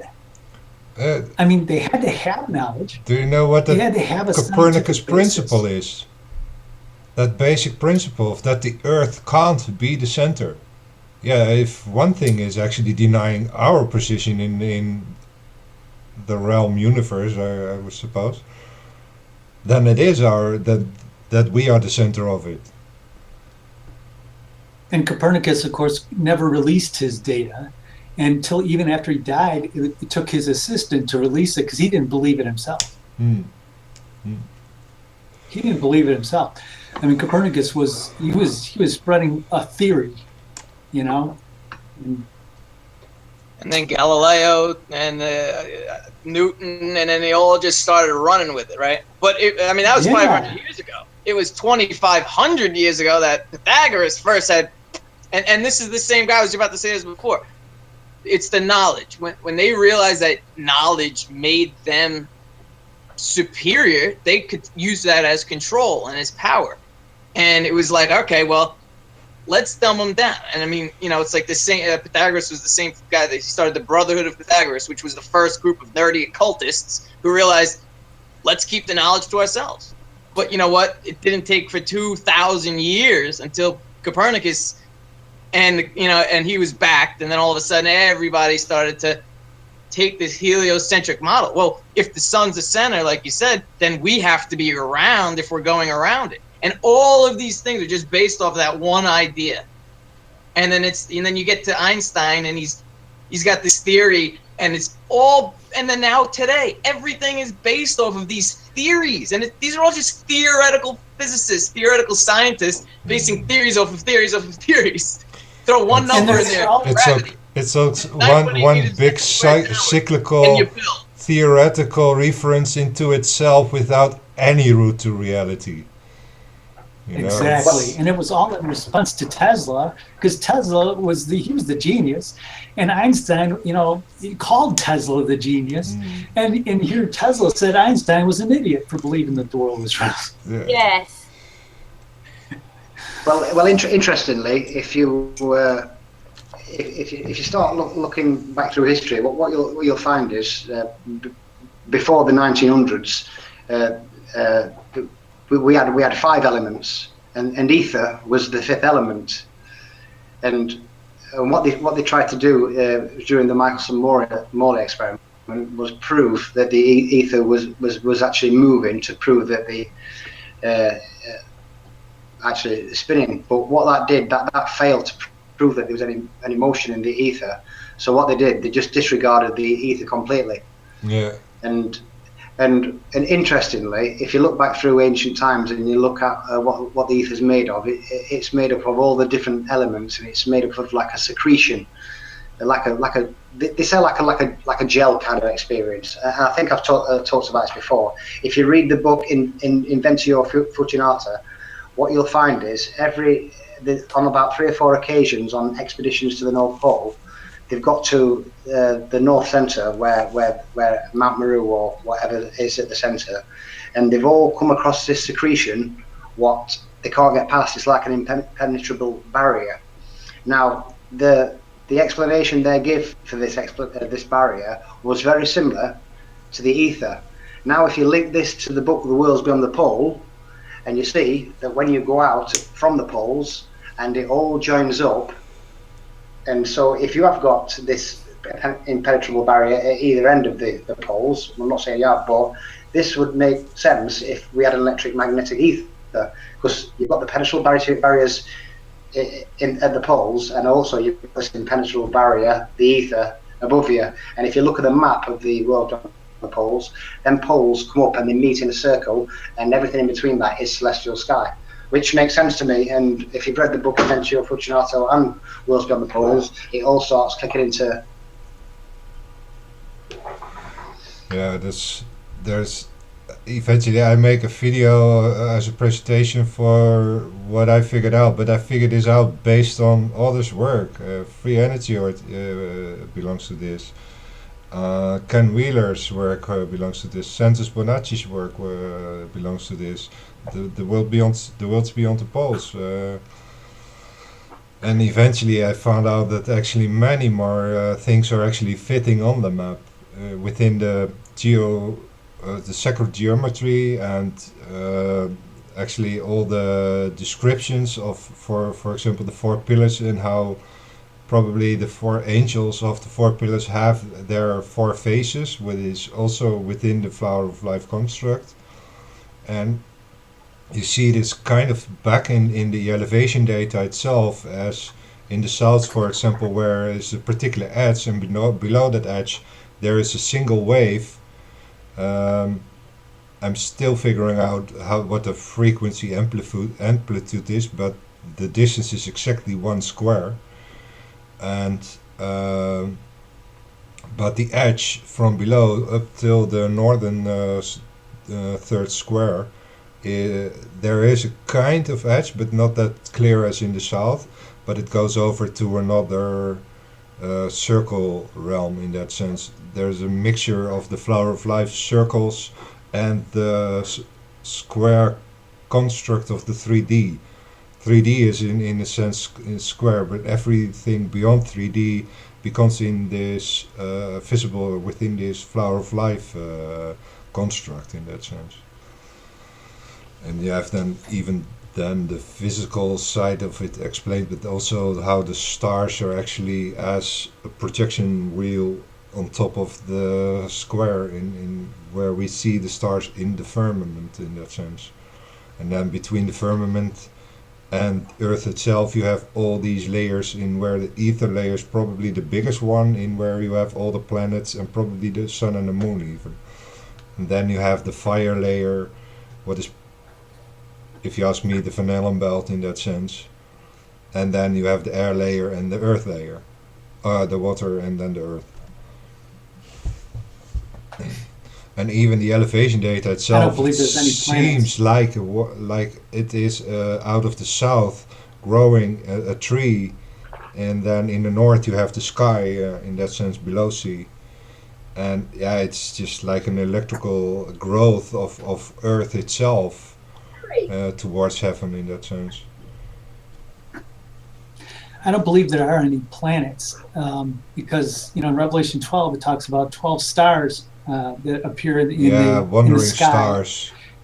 Let it be clear that it's not something physical, in that sense that it is even all probably based in spiritual sense on electromagnetic levels, in that electromagnetism is actually a kind of spiritual expression, in that you can see how things are working on those levels, in the sense of how toroidal fields work, the whole vortex math behind the whole Flower of Life pattern and such. This is what you see in how Ken Wheeler explains I've got the to come on live. polarities. I've got to come on screen now because I've got Gary with me. Hey, Gary. What up, Gary? Hi, Gary. Oh, I put it too low. It's Gary. Hi everyone. Hello. Hi Ceres. You've got to come over here a little bit. Ah, that's well cool. You're actually together. Yeah. That's a surprise. I wasn't expecting that. That's awesome. Hey, how's it going, Gary? It's all to do with the quality of the internet, and I just didn't want to. This could get out to a lot of people to make through Patricia, and I didn't want it to be wasted. Yeah. And he offered to have me up, and I've done some silly hours this week, and I'm knackered. But basically, Any do it, don't you, really, if you can. Yeah, it's not very often there's two flat earthers sitting together. No. Yeah. Oh, that is awesome. I have Jim here. Jim's in our group Hi, Jim. from America. We have Ryan, who's going to be added, but he's a Facebook friend and he asked to come off. You know Dave Marsh, don't you? Patricia's sitting there all quietly. I didn't all right. Hey, Patricia. Oh, yeah. We have to be on at 11 o'clock on her show. What shall I do? Another 10, 15 minutes, and then she's already messaged me today, so just waiting for her to send the link. But we'll go on a little bit longer. Yeah, I'll leave the post the link. camera Post the link. because Then I can stream it as well. yeah, I'll send it to you, Siri. Oh, but that's our link to the Hangout. Yeah, it's probably in the same recording. I will share the what is it, the stream of Patrice in the Hangout.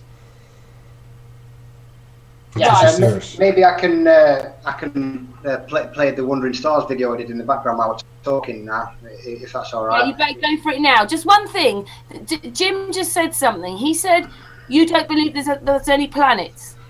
No, I believe they're stars, and I don't believe, because the way the Bible talks about the planets are never mentioned in the Bible, and the three of the 12 stars that are on the crown of the woman in Revelation 12 are planets. So it tells you right there that the Bible says that stars are planets are stars. Yeah. Devil's advocate for just a second. Yeah, Wandering Stars was always the word. I've got a P900, and I have caught Jupiter and 4 of the moons that orbit Jupiter at different times. So I have seen different positions of the moons and stuff, and I've caught Saturn as well, pretty much in focus. So I've seen the ring around Saturn. Again, I am not saying they're definitely planets, but I can say they are seeing something up there. They're stars with different properties than other stars. That's all. You know, they're stars. You know. Does anybody think that about maybe sound waves, or coming to us as light? We visualize it as light, but it could just be sound waves up there. Frequency. Exactly. Star and jar. Cymatics and also. What's the video, Dave? Yeah, I'm just gonna. I'll run it now.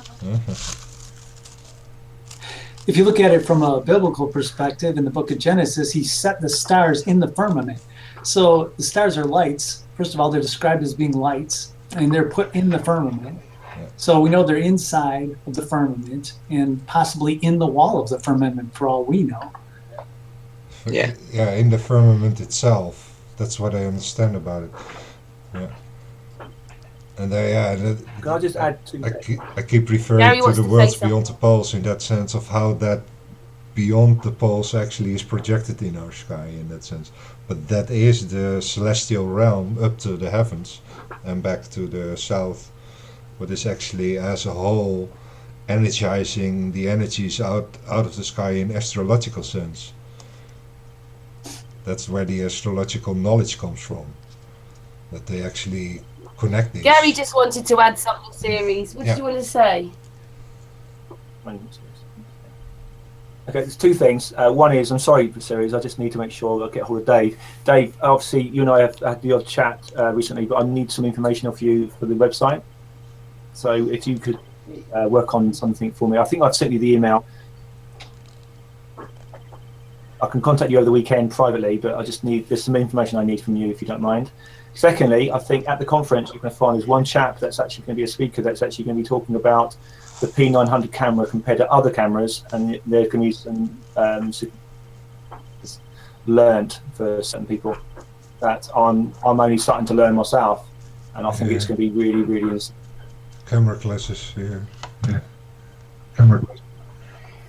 That was for you, Dave. Yeah, that's fine, mate. I've seen the email, but I just haven't had time at the moment because I've been. I will get around to it, and I will sort something out this weekend. Just put your name down in a photograph, but we don't put any information. But please get to a point. Eventually, the email's got to be completed and then launched, because a lot of people are giving me aggro saying that website, but nothing's happening. So it's not just you, I've got other people as well, but I've got to do some work with the web developers. And I can only ask for the information, really. But I also appreciate you're very busy. Yeah, no, that's fine, mate. We'll sort something out this weekend. Maybe Sunday. Thanks, Dave. Dave, you going to show us a video? Yeah, when's it playing? No, we just got your face. You're not sharing. I thought I shared it. Yeah, sometimes it doesn't share. I had it yesterday as well.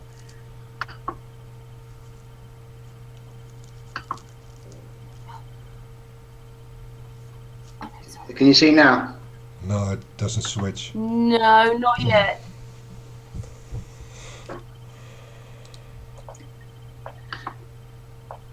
I haven't seen the screen share come up.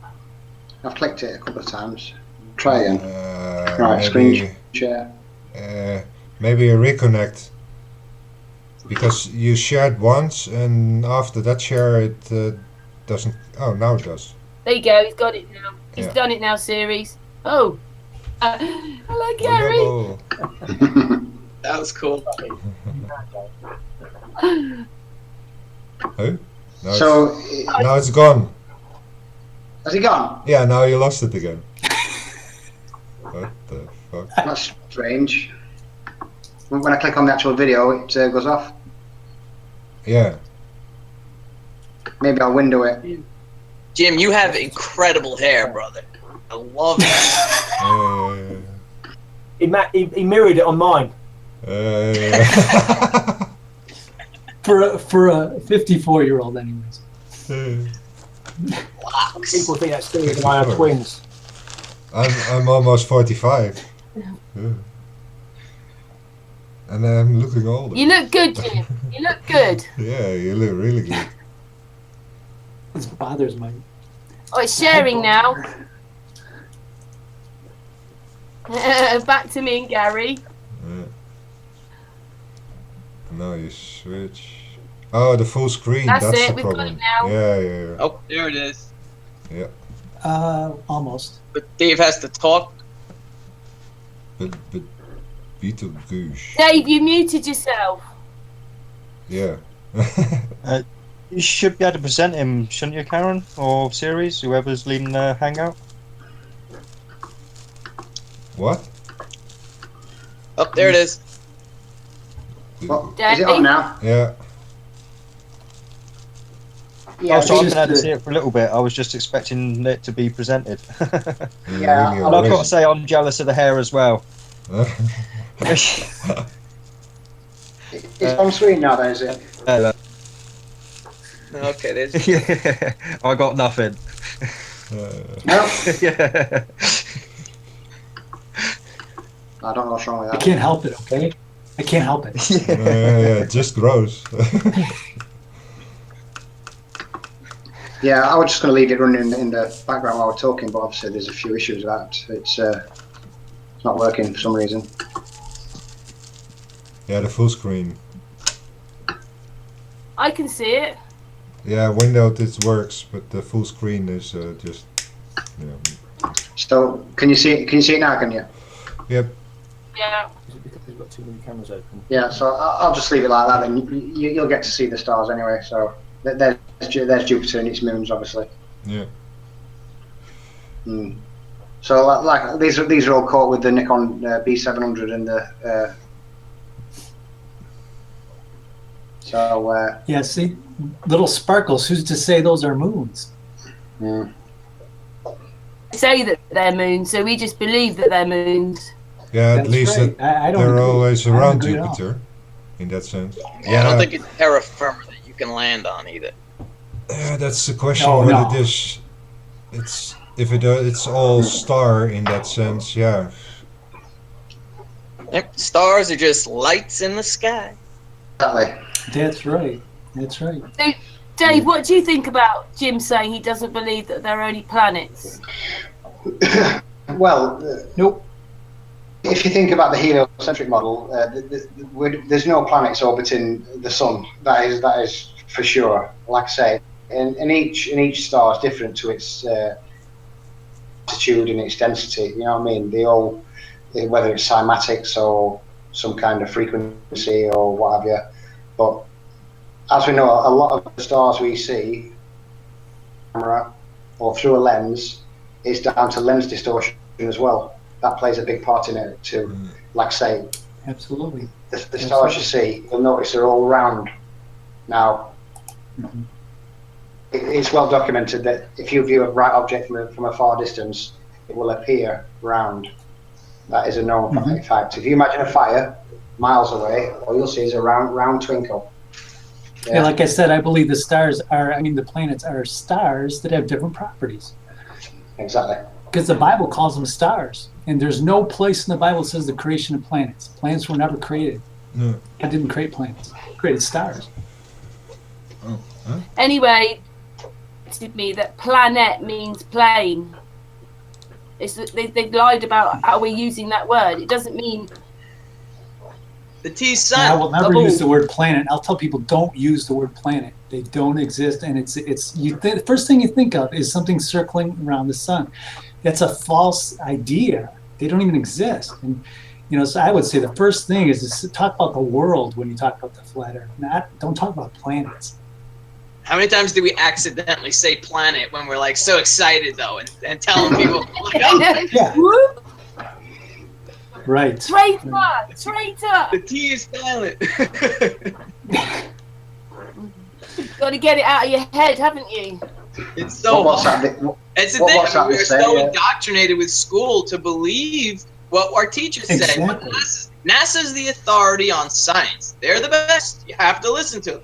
So we just trust everything. It goes into our brain. We don't even filter it out. It just goes in there, and what do? We start repeating it to everybody that brings up the topic. That's right. That's why we have to stay away from what we're taught in school. What we're taught in school is all wrong, all of it. So, there's just no use in trying to relate that to reality. World is a generic term. World has been used since the beginning of time to describe where we live. We live in a world. If you go in video games, the worlds are never circular. They're never spheres. They might be circular, but they're not spheres. And it's a world is just always talked about as being a place, not necessarily a sphere. Yeah. Whereas planets are always seen as spheres. Same as I'm saying it in my world. It's a Blah, realm. blah, blah. It's in my experience, in my universe. It's all related to the observer itself, where he is. In that sense. Even I'm just if one of it those is just a advocates for the word thought, world, I guess.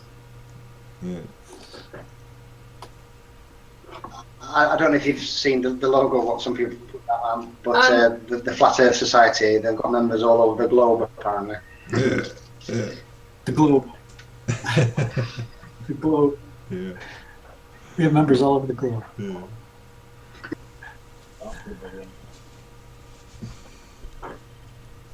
We're going to stay on a little But if bit you think later about because it- Patricia's running a little bit slow, so we can stay on a bit longer. Oh, But if you think about it, the whole idea that we try to push to you in school is the idea that everything is a sphere, including the stars. The stars are all supposedly spheres, and the moon is a sphere. Obviously, they call the moon a sphere, and that you can walk on it. And we have to get that idea out of people's heads. We need to be as far separated from that idea as we can possibly get, because it's just plain wrong. It's not true. The stars aren't spheres. The moon's not a sphere. The world's not a sphere. I see only flowers. Flowers all over. And a lot of life. Huh? Flowers all over and a lot of life. The whole flower of life. You know that Ceres has been drawing the tree of life, the flower of life, the fruit of life. Yeah, the vortex physics, Okay. the vortex math, the whole thing. I'm even crocheting the construct of the flower of life, It's all flower of life in the sense of how everything. Actually, speaking of that, I should just throw this in. Medical cannabis, hemp, oil. Our bodies have an endogenous cannabinoid system that actually synergizes better with plants than, of course, meats with fester. So, but this is something that our bodies actually naturally crave cannabinoids and plant matter. Preach it, brother. It's all we reach homeostasis with our. Preach it, brother. We need to get more people in the organic food here. Absolutely. I never really Don, thought about it like this. You told me I'm eating that animal's soul, and since she said that to me, I've really gone off meat. Yeah, they reckon that meat makes you stronger. Well, tell that to a 10-foot silverback gorilla when it's pulling your arms off. when it's got a diet of leaves. There you go. You really know what they're putting in me, all that sort of pumping water and chemicals in. I don't know, I feel happier when I'm eating a melon or something nowadays. Yeah, I used to work in a chicken factory, and I've got some real big horror stories I could tell you about it. Raw chicken factory too. I know, it's horrible. Yeah, cage-free farm fresh. Just because they don't have a cage for each chicken doesn't mean it's cage-free farm fresh. They just throw them in a huge warehouse with chickens and crap. Yeah, right. I mean, how many hormones in meat, give women breast cancer? It's crazy. Well, not only that, but hemp oil. You mentioned the hemp oil that heals cancer. That cures cancer. It's documented. Yeah. People have been cured of cancer from hemp. Well, it's the two different things. You got the CBD, which is high in hemp, and then you got the other plant, which is marijuana, which is high in THC. Now, but why is THC legal? I don't know. It's the one thing that puts cancer cells into remission. It's actually a nerve. Yeah. It helps actually the nervous system of the body. The THC is actually neurological. Actually based on the so many. brains. It's incredible. And that's why you get these It's even brain worse storms. than that, though. I mean, for instance, they tell you salt's bad for you, but we're magnetic and we need the salt. So you have to have salt. We need unrefined salt. They told us the sun is really bad for us, but we actually do need those sun rays. Even for 10 minutes a day, there's something in those rays for our souls, our bodies, everything. And they're making you slap on, 50 factor on your children. All those chemicals go straight to their liver. Yeah, and also the sun creams, what they tell you what's help you to protect you from the sun, are the ones what actually cause the cancer. Right. I mean, doctors now prescribe salt tablets for depression.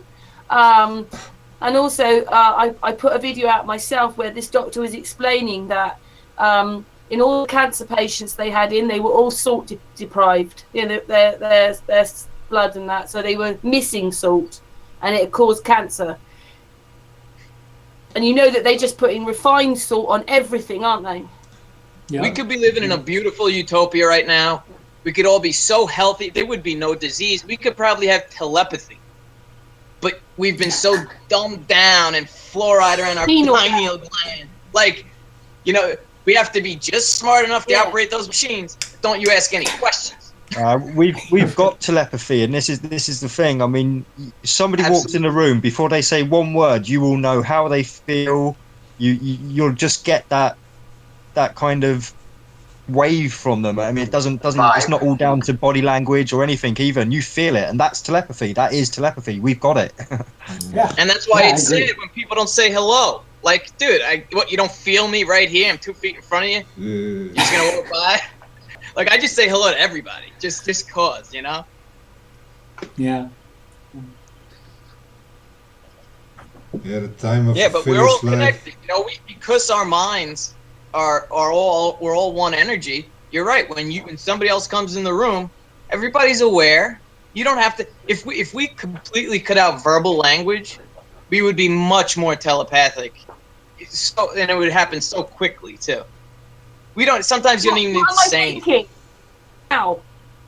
Well, it's more when it hits the fan. I wouldn't want to embarrass Gary. When it's about to go down and it's about to hit the fan, everybody kind of knows. All right, protect.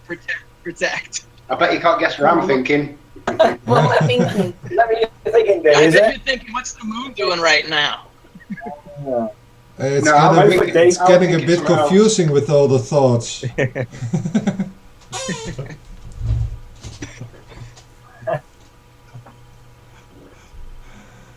So, Patricia, we probably had all this as a child, didn't we? And we've lost it all as adults. Children know much more than we do. Yeah. It's sad, isn't it? Jeez. The point is that they were just not that aware of it that they could keep the focus on it. And that's the whole growth through the mind, I guess, to get aware of what we already knew. in that sense. It's like also it's in the word recognition. Yeah, oh no, it's in the Dutch words herkennen, re-knowing in exact translation, re-knowing in the sense of that you actually already know it, but you weren't aware I was just of about it. to say that. And as soon as you are actually aware, become aware of it, that you actually know it already, that is then that particular truth. You already know the truth, but you just don't realize you already have it in you. But because of all this seduction, you get everything on the outside instead of within yourself. And the whole everything dependence that is on the you know outside. The whole process of education is indoctrination. It's not Yeah. education. Yeah, Not exactly. what we call education. Right. It's indoctrination. Because we already know the truth. The truth is in us, man. They shouldn't have to rewrite the history books for history class every single year. I mean, once the story's told, why do you got to make a new book for this class and a new book for this class? How many times are we going to rewrite history and tell these kids a new story? Yeah. Right. Right. Children. I'm sorry, not to use the word kid for a Who baby feels goat. more at peace because they know the earth is flat? Who feels more at peace? Oh, absolutely. Absolutely. Definitely. I remember when I first found out, I was walking around in like a mad daze for about a week. I just didn't know if I was coming and going. Do you know like when you got something on your mind and you can't concentrate? And I was working and I was like walking somewhere to work and I was thinking, why have I walked over here? You know what I mean? My mind was just racing and racing and racing and trying to put all these different pieces together and, you know what I mean? Trying to think it's got to be something else, you know, because you just can't believe it at first. And when something clicks in your head and then you realise it's like, because my missus said to me, what's up with you? There's something up. I'm saying, no, there's nothing up. I'm just walking around like I've had a heavy dose of fluoride kind of thing. You know what I mean? I was like a zombie for like 4 days. Yeah. What is going on? And these chemtrails, you know, the chemtrails are, you know, evidently dropping all these chemicals on us all the time. They're making up their grid upon grid of chemicals. And it's a 3-day cycle. They'll spray one day. There'll be nothing in the sky. They'll spray, and then even by me now in Long Island, I've been seeing the black ones, all black. Yeah, and then the next day the HAARP machine will spread them out, and then you'll have a day like this or 2 days where it's a complete blanket of clouds. There's no blue sky. It's just completely gray and nasty. And then the next day it'll be rain, and then the day after that completely clear, not a cloud in the sky, because the chemtrails have soaked up all the natural weather that should have been there. And you know, that's a good question. I want to ask what everyone else thinks of this, because I don't have an opinion on this, but you know, there's that HAARP station in Alaska that has that big you know, thing that points up and you know, apparently shoots a high amount of power, electromagnetic power or whatever, straight up. And I was wondering what you guys think of that, as far as you think that they're bouncing something off the firmament? Can I just say something? Just it's not one of my favorites. I hate it, but it's not just in Alaska. It's in Russia. It's in South America. Right. There's several now, and they're using a magnetic field. They talk to the military with it, and they can't turn it off. Wars are fake. You can't go to war with Russia because if they turned their bit off, then it's never going to work. So every country that's got HAARP is in this together. Real wars. Because they're making them happen, because they're not going to fight with Russia. They're not going to fight with all these people. And then they can create their fake wars. Do you think they're bouncing stuff off the firmament, though? Do you think those rays are bouncing off the firmament, or what are they doing with that? It is used for communication. It's used for communication. We'll never know Worldwide the truth communication. anymore. It's especially for the military.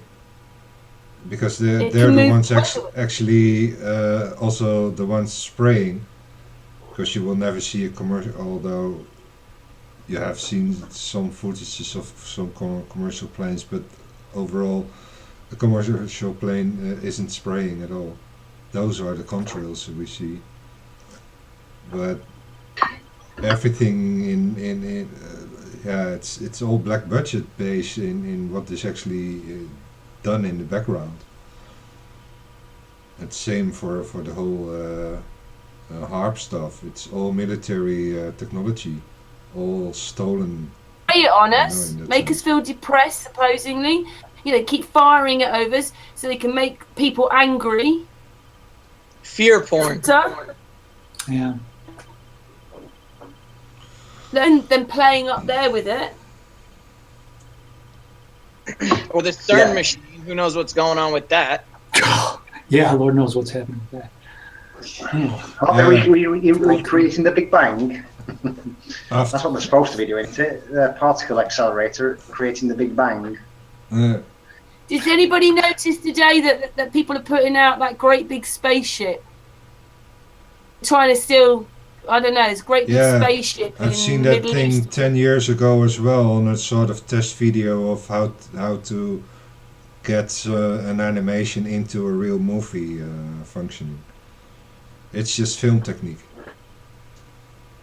It's exactly the same ship in exactly the same motion of the animation itself. The animation isn't changed, only the background and foreground. Right. It's just. I feel like film NASA foreground. completely screwed up in the 60s. You know, going to the moon with a Game Boy technology. Like, they didn't know. The Yeah. reason this is happening nowadays is because our technology has caught up, and that's it. Every person with an intelligent mind, or even just a logical way of thinking, can become their own scientist. They don't have to trust anybody else. Can do their own experiments because the technology is here to do it. And that's what it is. That's why we've woken up. We don't have to believe NASA because in the 60s they had the smartest technology and the best, and we have to trust them. So it's just gotten to the point also where now we can call them out on their bull because we're able to rewatch all these ridiculous things that they showed us in the 60s and 70s and 80s. Now the technology is getting there to the point where we can pick every little space bubble and error that they had and just they screwed up, and that's why they're not continuing to record these things and go to the moon and go to Mars. They're never going to go to the Mars, by the way. Best thing about it is they're still screwing up today. You know what I mean? You look at the new footage, they're still making mistakes. I'm sure you've seen the one with the two astronauts where he's spinning his hat and it makes a hand gesture. And whether they're using augmented virtual reality technology, which some reckon they are, and he goes to pick the hat up and hangs it up, and it's still there, isn't it? Like, you know what I mean? It's and in the same video, I've actually got the original clip in case he took it down. I've actually saved this one because I've used this in my new video actually. You see the guy going in the background on the actual zip wire. You know what I mean? He's there pulling himself off on a zip wire. Like, so, and that's pretty recent footage. And like I say, they've got up there like American football jerseys, and Tim Peaks took a gorilla suit up and a Dickie Bowen tie, and they have all sorts up there.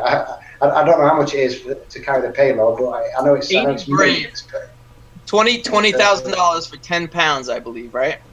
Yeah. So how they get all this stuff up there, I've got no idea. Because I know some of that Peggy footage. I can't remember her second name. Peggy was up there at the moment with that other guy who was up there when he's hanging upside down, and you can see clearly that they're in two separate frames. You know what I mean? They've just been like seamed together. And they made out they're in the actual same place live, which is clearly not. Like my paused astronaut. You've got one astronaut moving around, the other one's paused. That means there's two frames. They're not together. Yeah. I just say something. Yeah. Yes, It's almost Patricia. sad. It's almost sad that regular people don't realize it. You know, I mean, we didn't. It's sad that we didn't realize it for so long. We just like, oh yeah, that's them. They're floating around in outer space. Oh, okay. And it was just like totally believed. Yeah. It's so Wait, Ryan, everybody, Patricia's going to say something. Patricia, go for it. Yeah. No, just you were saying about the weight of the things that they send up into space. Well, if they're in a vacuum, it wouldn't weigh anything, would it? It'd just be like. Yeah, but obviously they're referring to the Earth's atmosphere and the gravity. You see, it's the gravity what makes the weight. And then, of course, they couldn't Out have of gotten Earth's into atmosphere, how they get from here to the vacuum. That's what you're talking about, Dave. Gravity tax. Now I get it. and rocket engines can't push off of the vacuum. Exactly, and also if you watch nearly every single launch, if you watch the I can't remember, is it the Go Fast rocket launch, the amateur one, the fastest IS rocket ever? You watch that thing blast off. It's like takes off from that from its point in seconds, and it's up within the stratosphere in less than a minute. Now you put that side by side to a recent rocket launch. It take about 8 seconds to get off the bloody thingy launch pad, and that within what 30 seconds. With a speed of 4,000 or 5,000 miles per hour, they're starting to walk over, and you can actually see the nose of the actual rocket is actually lower on the camera, so you can see the trajectory is clearly on an arc, and it's not going straight up like the amateur ones do. And like I said, if you put them side by side, because I put the one of the space shuttle launches side by side with it, and the amateur rocket was way into the stratosphere before which obviously it keeps cutting scenes and all sorts. And interestingly, how that Go Fast rocket went from 3,000 miles an hour to 0 in less than a second is still beyond me to this day. Exactly, hit the firmament. Yeah. Well, I think it might have hit that. I think it might have hit that secretion on the ether, but that's just another theory for another day. Okay, yeah, hit something. Something, and for it to not get damaged is unbelievable, because I've seen it from the side view and I've seen it from the other view. And what is interesting as well is when the camera does a 180 degree underbelly roll, you'll actually see the horizon, and that flicks to the horizon on the other side, and you can literally get both edges of the Earth in one frame. Now this fits in pretty well with Worlds Beyond the Pole, because they say in that book, Giovanni, whatever his name is, says in the book that you cannot view Earth in its entirety. You can only view it as a small section. And this was well documented in 1939 by Augustus Piccard when he went to the stratosphere in the balloon, and he says it looked like a disc with a turned up edge, because you've only got access to a certain amount of celestial sky and land, and the further you get back, that circle will just get smaller and smaller and smaller. And that to me fits in with them GoPro lenses when they roll over, and you can see the horizon flip onto the other horizon in literally the same frame. Interesting thing to look into as well. She's watching you guys. Whoa, what did you do? Thelma is all about you guys right now. 2 for 10. She will not look away. Oh. Yeah, you know, I think I like allegedly Dave. I like how allegedly Dave showed the trajectory of the rockets when they went on, when they, you know, on his video, whatever, the biggest lie of all, where they show the trajectory of the rockets, you know. Yeah, that's brilliant. Also, in his second part, he brought the second part out where he actually shows you the space shuttle landing, and you can hear the actual turbines as it comes down to land. It's actually got an engine. Comes down. Exactly. It's funny. What they could pull over our eyes. Yeah. A month ago, so I saw a video of NASA going up, and then oh damn, they're really filming far. And at some point, they actually switch over to the virtual part of it. Yeah. Yeah. Right. Every time. And that's indeed every time. And then apparently today, SpaceX was sending up and coming down again. It seems within a minute or something. But the actual landing was again just before the landing. The imagery of the land space stopped, and then ta-da! He was there again, and the landing was Man, they never show a real landing there. Yeah, interesting. What I've just captured off YouTube is India's just launched a satellite. I've just caught the rocket launch, and I've saved it to my videos on YouTube. And interestingly, you see the rocket blast off, and then you see some Commodore C16+4 graphics on the screen for about 20 minutes. Then it shows you like a blurry slow motion shot of, I don't even know if it's underwater or if it's Earth, but you need to go and check that out. India's latest rocket launch. It's unbelievable.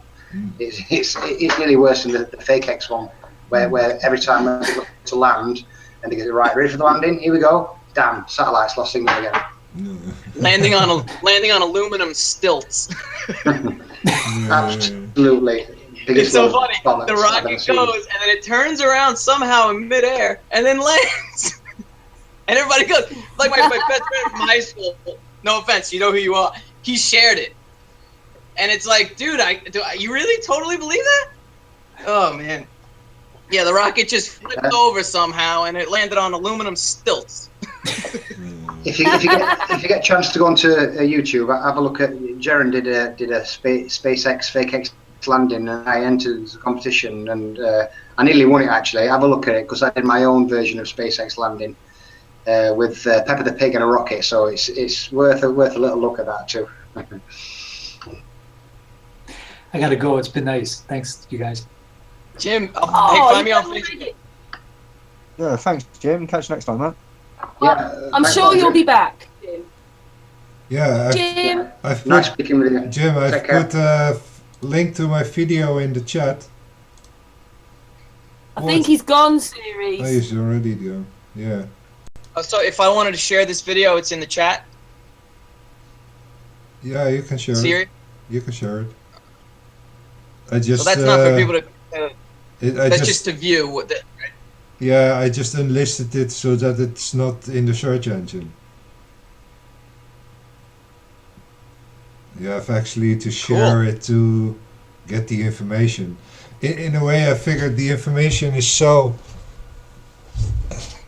deep in the sense the only way to actually get it is when you actually want it. And not everybody wants this information. When you need that truth more, your heart and your intuition will tell you what the correct information is. You'll be able to sort through all the disinformation and the misinformation. And that sounds sure. Yeah, it seems to get easier as you get more knowledgeable, doesn't it? You can just see it in plain sight now. When every film you watch or everything like that, you can just see the programming. Yeah. Did you see the video I put out a few weeks back about the? It was a 2-year-old rocket launch on the ESA YouTube channel, and basically the astronauts obviously they said they was in a rocket, but it clearly looked like they was in the back of an airplane to me. You could hear the turbos whining in the plane. Anyway, one of the astronauts looks out the window and he goes, "Wow, look at that Earth! Isn't it so curved? Isn't it so round? Wow, look at that curvature!" And you can just see the sarcasm in his face as he's saying it. Yeah. I'm over it. It's on my profile. It's not far down. I just cut that section out of it and posted it to my page slide. But it's funny how they released that 2 years after it's originally released, just to push the curve. Basically, that's all they're doing. And Robbie Davison. You know, this whole subject. You know, I don't think a lot of people just think about it. They don't know because they don't think about it. I tell people space is fake, and they laugh at me. They think it's hilarious when I tell them that all space is fake. Everything you see, every astronaut you've ever seen, everything you've ever seen aboard the ISS or aboard the other. I can't remember the name of the other space station they had up there, America. What would you call it? The one from the 80s. What's that? The other space station there. No, Space Lab, isn't it? Is it Space Lab? Is it? Space. I know, and they think we're crazy.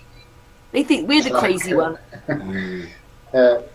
Some of that footage, you can't find a lot of that footage now, you know. I think they're actually removing it because it just gives it away so much. You can tell that in one of the machines what actually blow air, and they're actually in them like suits, you know what I mean? And they're just getting blown around in circles, like it's just.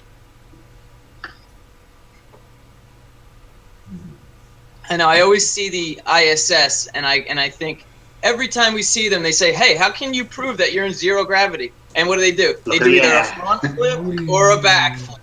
Well, they Like, say, I used to jump on a trampoline when I was a kid, and I loved doing misty flips. I was a snowboarder, doing misty flips and spiraling all over. If I was in outer space and I was that trained and I was that, fit, and I would be flipping all over in that ISS. And they're doing these boring rolls, and they could barely do it. They have to touch the ground to help them finish the circle. I mean, it's so Don't forget, bad. it's supposed to be 6 times lighter, so it should be really easy to do a lot of these things.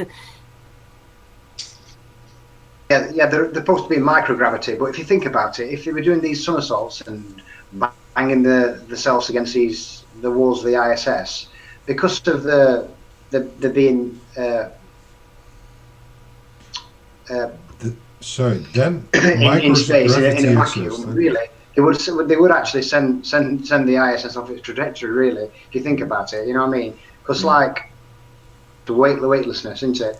So you know what I mean? So it'd be dangerous to do something like that on the ISS. Have you heard Wilson talking about it? He gets so frustrated because it's like you're firing an arrow at something, doing so many miles an hour, or it's like firing a plastic bullet or a piece of plastic at a glazed, what does he call it? Free, it's just ridiculous. It's just, all of it's just ridiculous. Well, it's supposed to be 250 miles up. It's supposed to be 250 miles up, and it's impossible to see an object from 250 miles away, the size of the ISS. It's impossible. It's only the size of 2 Boeing 747s, apparently. And not only that, it's traveling at 17,500 miles an hour, which is a load of utter nonsense.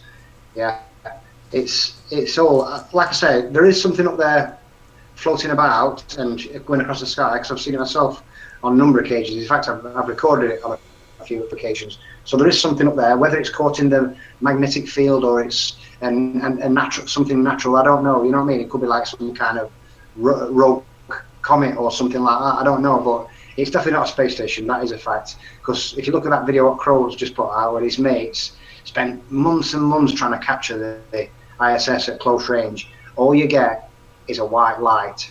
You get nothing else. There's no anything you see online where you see this amateur footage when it goes across the moon and all that. It's all fake. You know that there are registered balloon launches of mere components. In other words, all the components of the ISS are actually hanging under balloons, the unofficial ones, actually. Yeah, probably just full of helium. It's probably plastic full of helium. You know what I mean? Remember it in World War II when they used to have the blow tanks and they used to line them all up. I came across a video that was actually telling about a certain extreme high layer in where they actually have satellites under balloons. They're satelloons in that sense, and they're launching them all over the world. But the actual planes catching them out of the air are launched from the Antarctic. There are special landing strips and also launching strips where they actually launch these satelloons, and it's a full kind of half public in that sense. But then not as the actual space program, because that is the actual space program where they do the high-tech stuff in what they're actually using. But they've got if you go and look up what a P900 says, like Curry's, it says it's infinity. It looks infinity. So they've got us believing in infinity. These things are as far away as they say that they are. So you just believe it when they're not. Yeah, the infinity zoom is basically it's so you can focus on any object no matter how far it is, kind of thing. That's what it refers to on that. Because there was a lot of people asking questions when I shot Ceres and the moon in the exact same focus. They were telling me that my camera was in infinity, and I was saying no, it wasn't, because it was in manual focus and it was about the actual mark on the infinity mark. Because when I took it to the infinity, it was out of focus, and what I did, I basically transferred the camera from focused on Ceres onto the moon, and it was in the exact same focal range. I put the moon out of focus, zoomed out, and then zoomed back in to show you that it doesn't regain the focus when you zoom back in. Yeah, it So does clearly, really they're make me in the same think. focal range. It does really make me think of this particular perspective bubble, in where you actually can zoom in the exact on the exact edge of that bubble, in where everything is sharp. Exactly. They're all stars, no matter whether they're wandering stars, planets, or comets, or the moon. They're all in the exact same focal range. Exactly. There's no difference. Yeah. On Earth, if I focus on something what's 200 meters ahead of me, then I turn my camera around and focus on my gate fence, which is just yards in front of me, it'll be completely out of focus. Do you know what I mean? Yeah, they're trying to tell us that an object which is like I don't know what the word is for like billions and billions, but quadrillions of miles away is in the same focus as something what's at 238,000 miles away, which would be absolutely ridiculous. Yeah. You know what I mean? Because they tell us You they're wouldn't objects. a few hundred miles away, would you? It's obvious then the stars can't be that far away. I agree with with them being bright objects as well. Like obviously you can focus on a bright object. You know what I mean? It's what size the stars are, I don't know. It could be just due to the luminosity of them. Like, you know what I mean? They look like bright round objects because all bright objects from a distance look round. If you know what I mean? It's all to do with the density and the altitudes. Those companies that can only go 60 miles up making stars, one in Chile, one in Germany. And it's not that their machines couldn't go further; they just can't get any further than 60 miles up to make a star. Karen, shouldn't you be online with Patricia Ceres? She's running a little bit late, so we're going to stay on for another 5-10 minutes live because she's running a bit late. I think we're going on at 11:30. But Ceres should stream it so you can watch us on the Patricia show. Yeah, I'm gonna Hangout share it, and the Hangout is recorded. You can share with Patricia on that. She does it anyway. Yeah, that'd be cool. I've never actually watched an episode of Patricia's show. What's it called? Hot Potatoes or something, is it? Flat Earth and Other Hot Potatoes. Yeah. I've never actually watched an episode of that, ever. I've never actually watched the show, so never. That was like huge when I started to get into it. Yeah. Yeah, I never clicked on that. It never appealed to me, that kind of show, because every time I'd seen like a little preview of it or something, they was always talking about something else, and they was never actually talking about Flat Earth. So that's why I didn't really click on that. And plus, I like to watch flat water videos when I go to bed and things like that. I like a flat water bedtime story, so I usually click on water. Yeah, it's again the time dilemma, naturally. And the good thing about it is Glenn, who's got the flat water channel. I sent him a message on one of his channels referring to his work as like bedtime stories, and he actually uses that phrase now for some of the things. Like he actually refers to them as Flatwater's bedtime stories, so that was quite funny. Yeah. This is very sweet. Yeah, sometimes. Yeah, it's just got another video out at the moment, Flatwater. No, it's got the one on an Earth from. If you ever get a chance to listen to that, it's good. It's all about the firmament and about the cosmic breath and all that. It's really good. It's only about an hour as well, so it's good listening time. So you can just like put the headphones on. I've got some of them sleep headphones where that's like a cordless headband, and you basically connect it to your Bluetooth phone and just you go to sleep in the headband kind of thing, and you can't break it or anything like that. In fact, I watched it the other week and it still works. So. I always like to put them on when I go to bed and sleep in the headband. My ex had special pillow speakers, and that you could lay on your pillow and below you heard the stories, etc. Sorry, Ceres, I butt in on you a little bit, but you know that we're going to go in about 10-15 minutes or 5-10 minutes. Is there anything everybody wants to say, like Ryan, Dave, or Patricia? Is anything you want, or Dee? Anything you want to say? All I've got to say is that obviously look out for my new video tomorrow, ISS Smoke and Mirrors, because I've really updated it. It's not just like the same video where I've just used the same footage. I've actually got some new footage in there, and that'll be posted on the Flat Earth Revolution homepage and the group. Everybody's going to the Flat Earth conference in November. As you know, I'm going there, so hopefully we'll get to meet. Yeah, I'm aware. So hopefully, I'll talk to Dave about it, and he's going to give me feedback, aren't you, Dave? Yes, I will. Yes, I will, mate. Yeah, I'm hoping I'm going to film a lot of it because I like to film stuff like that. So I'll try and film every lecture they give, kind of thing. So if I could to add something, I've spoken to Robbie Davison, who's the event organizer with Brian Mullins, and we're going to have some conversations going forward about having some synergy between the two conferences. So I think that's quite good. So basically, thank you, Antonio.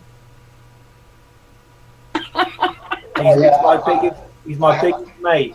I watched that. I watched that video, mate, and I read the thread on the Facebook post as well. That was quite interesting, and I got my popcorn out actually, but it was pretty short-lived, wasn't it?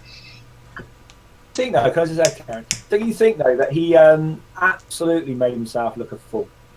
So I don't know what everyone else's opinion is, but I'd be interested to hear. Ryan, if Ryan doesn't know, the other day Antonio. Does he know it? Superacts. Yep, of course. He just, for some reason, just went after Gary.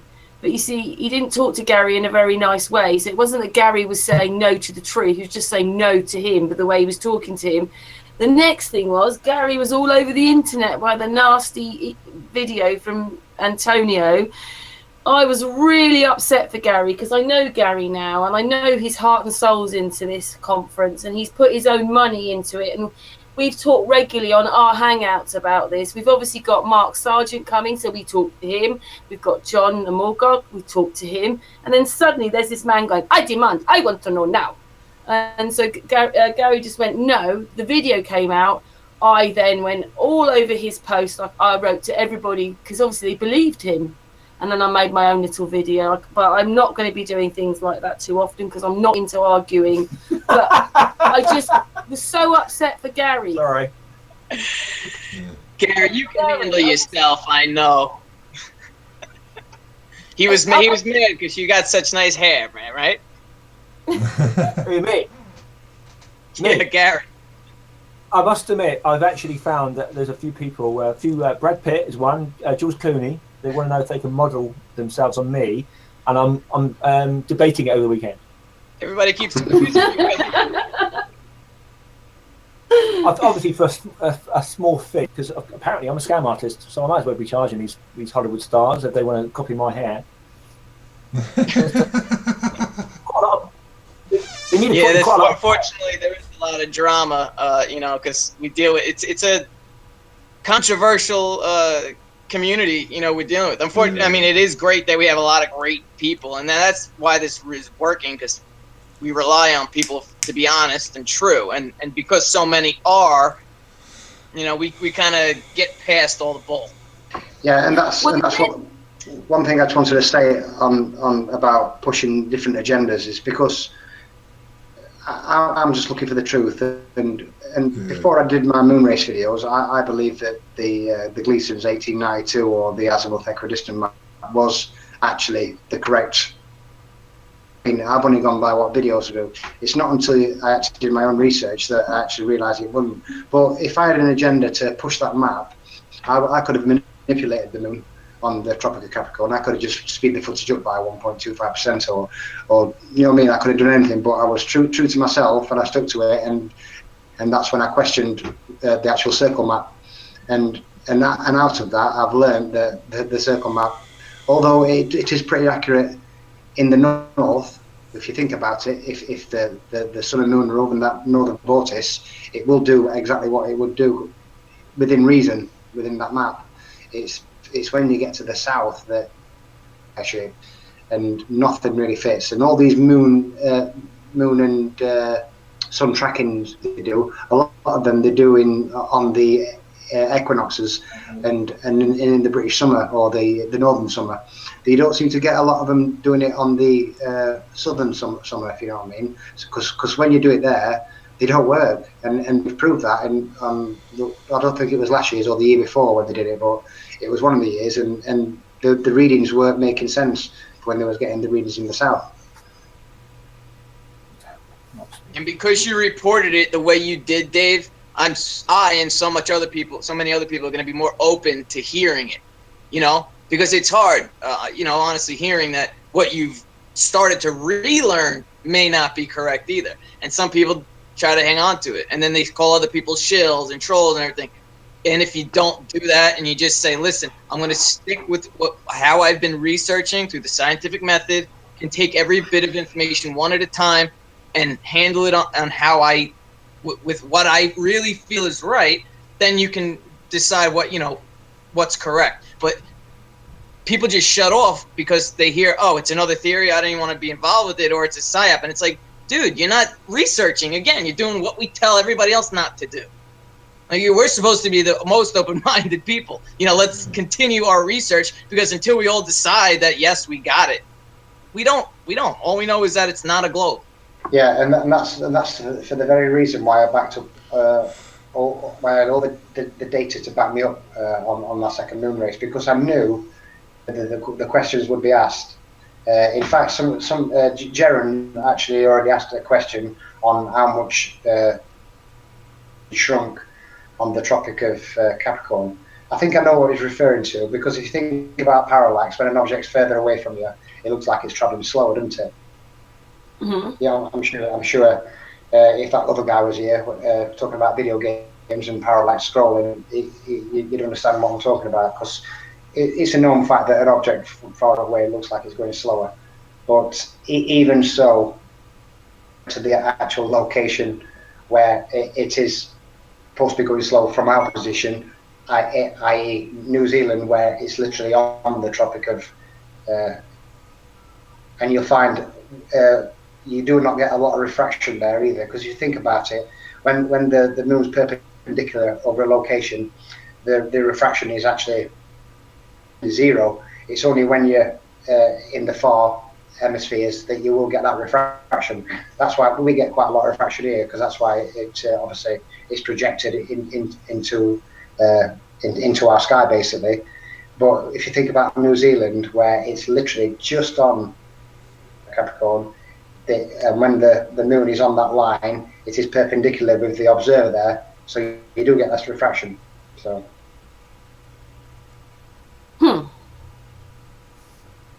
So how much time we got left, Karen? We haven't had our link yet. I suppose when we got the link, it's like 10 minutes to go.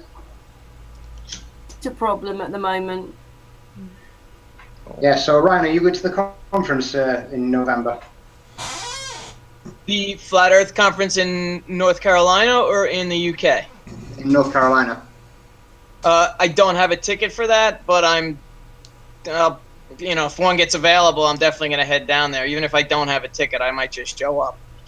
I thought it sold out. It is sold out, yeah, so I'm hoping I will be able to grab a ticket from somebody. I was hoping that a lot of Flat Earthers were going to come down, because I'm sure it'd be a good night out if we all got together and down like in his Flat Earth t-shirts. It'd be brilliant. Yeah, I want to see everybody's booths and just talk to everybody, like the SEMA Festival of Flat Earth. Like, it's so awesome. I mean, there's nobody. I haven't met better groups of people than you guys. Like, just talking to you guys one-on-one for 2 hours every night, and like I get off the phone, I'm like, that was the best conversation I ever had. Like, I love that, you know? Yeah. Yeah. Have you seen some kind of artwork? Yeah. Well, I've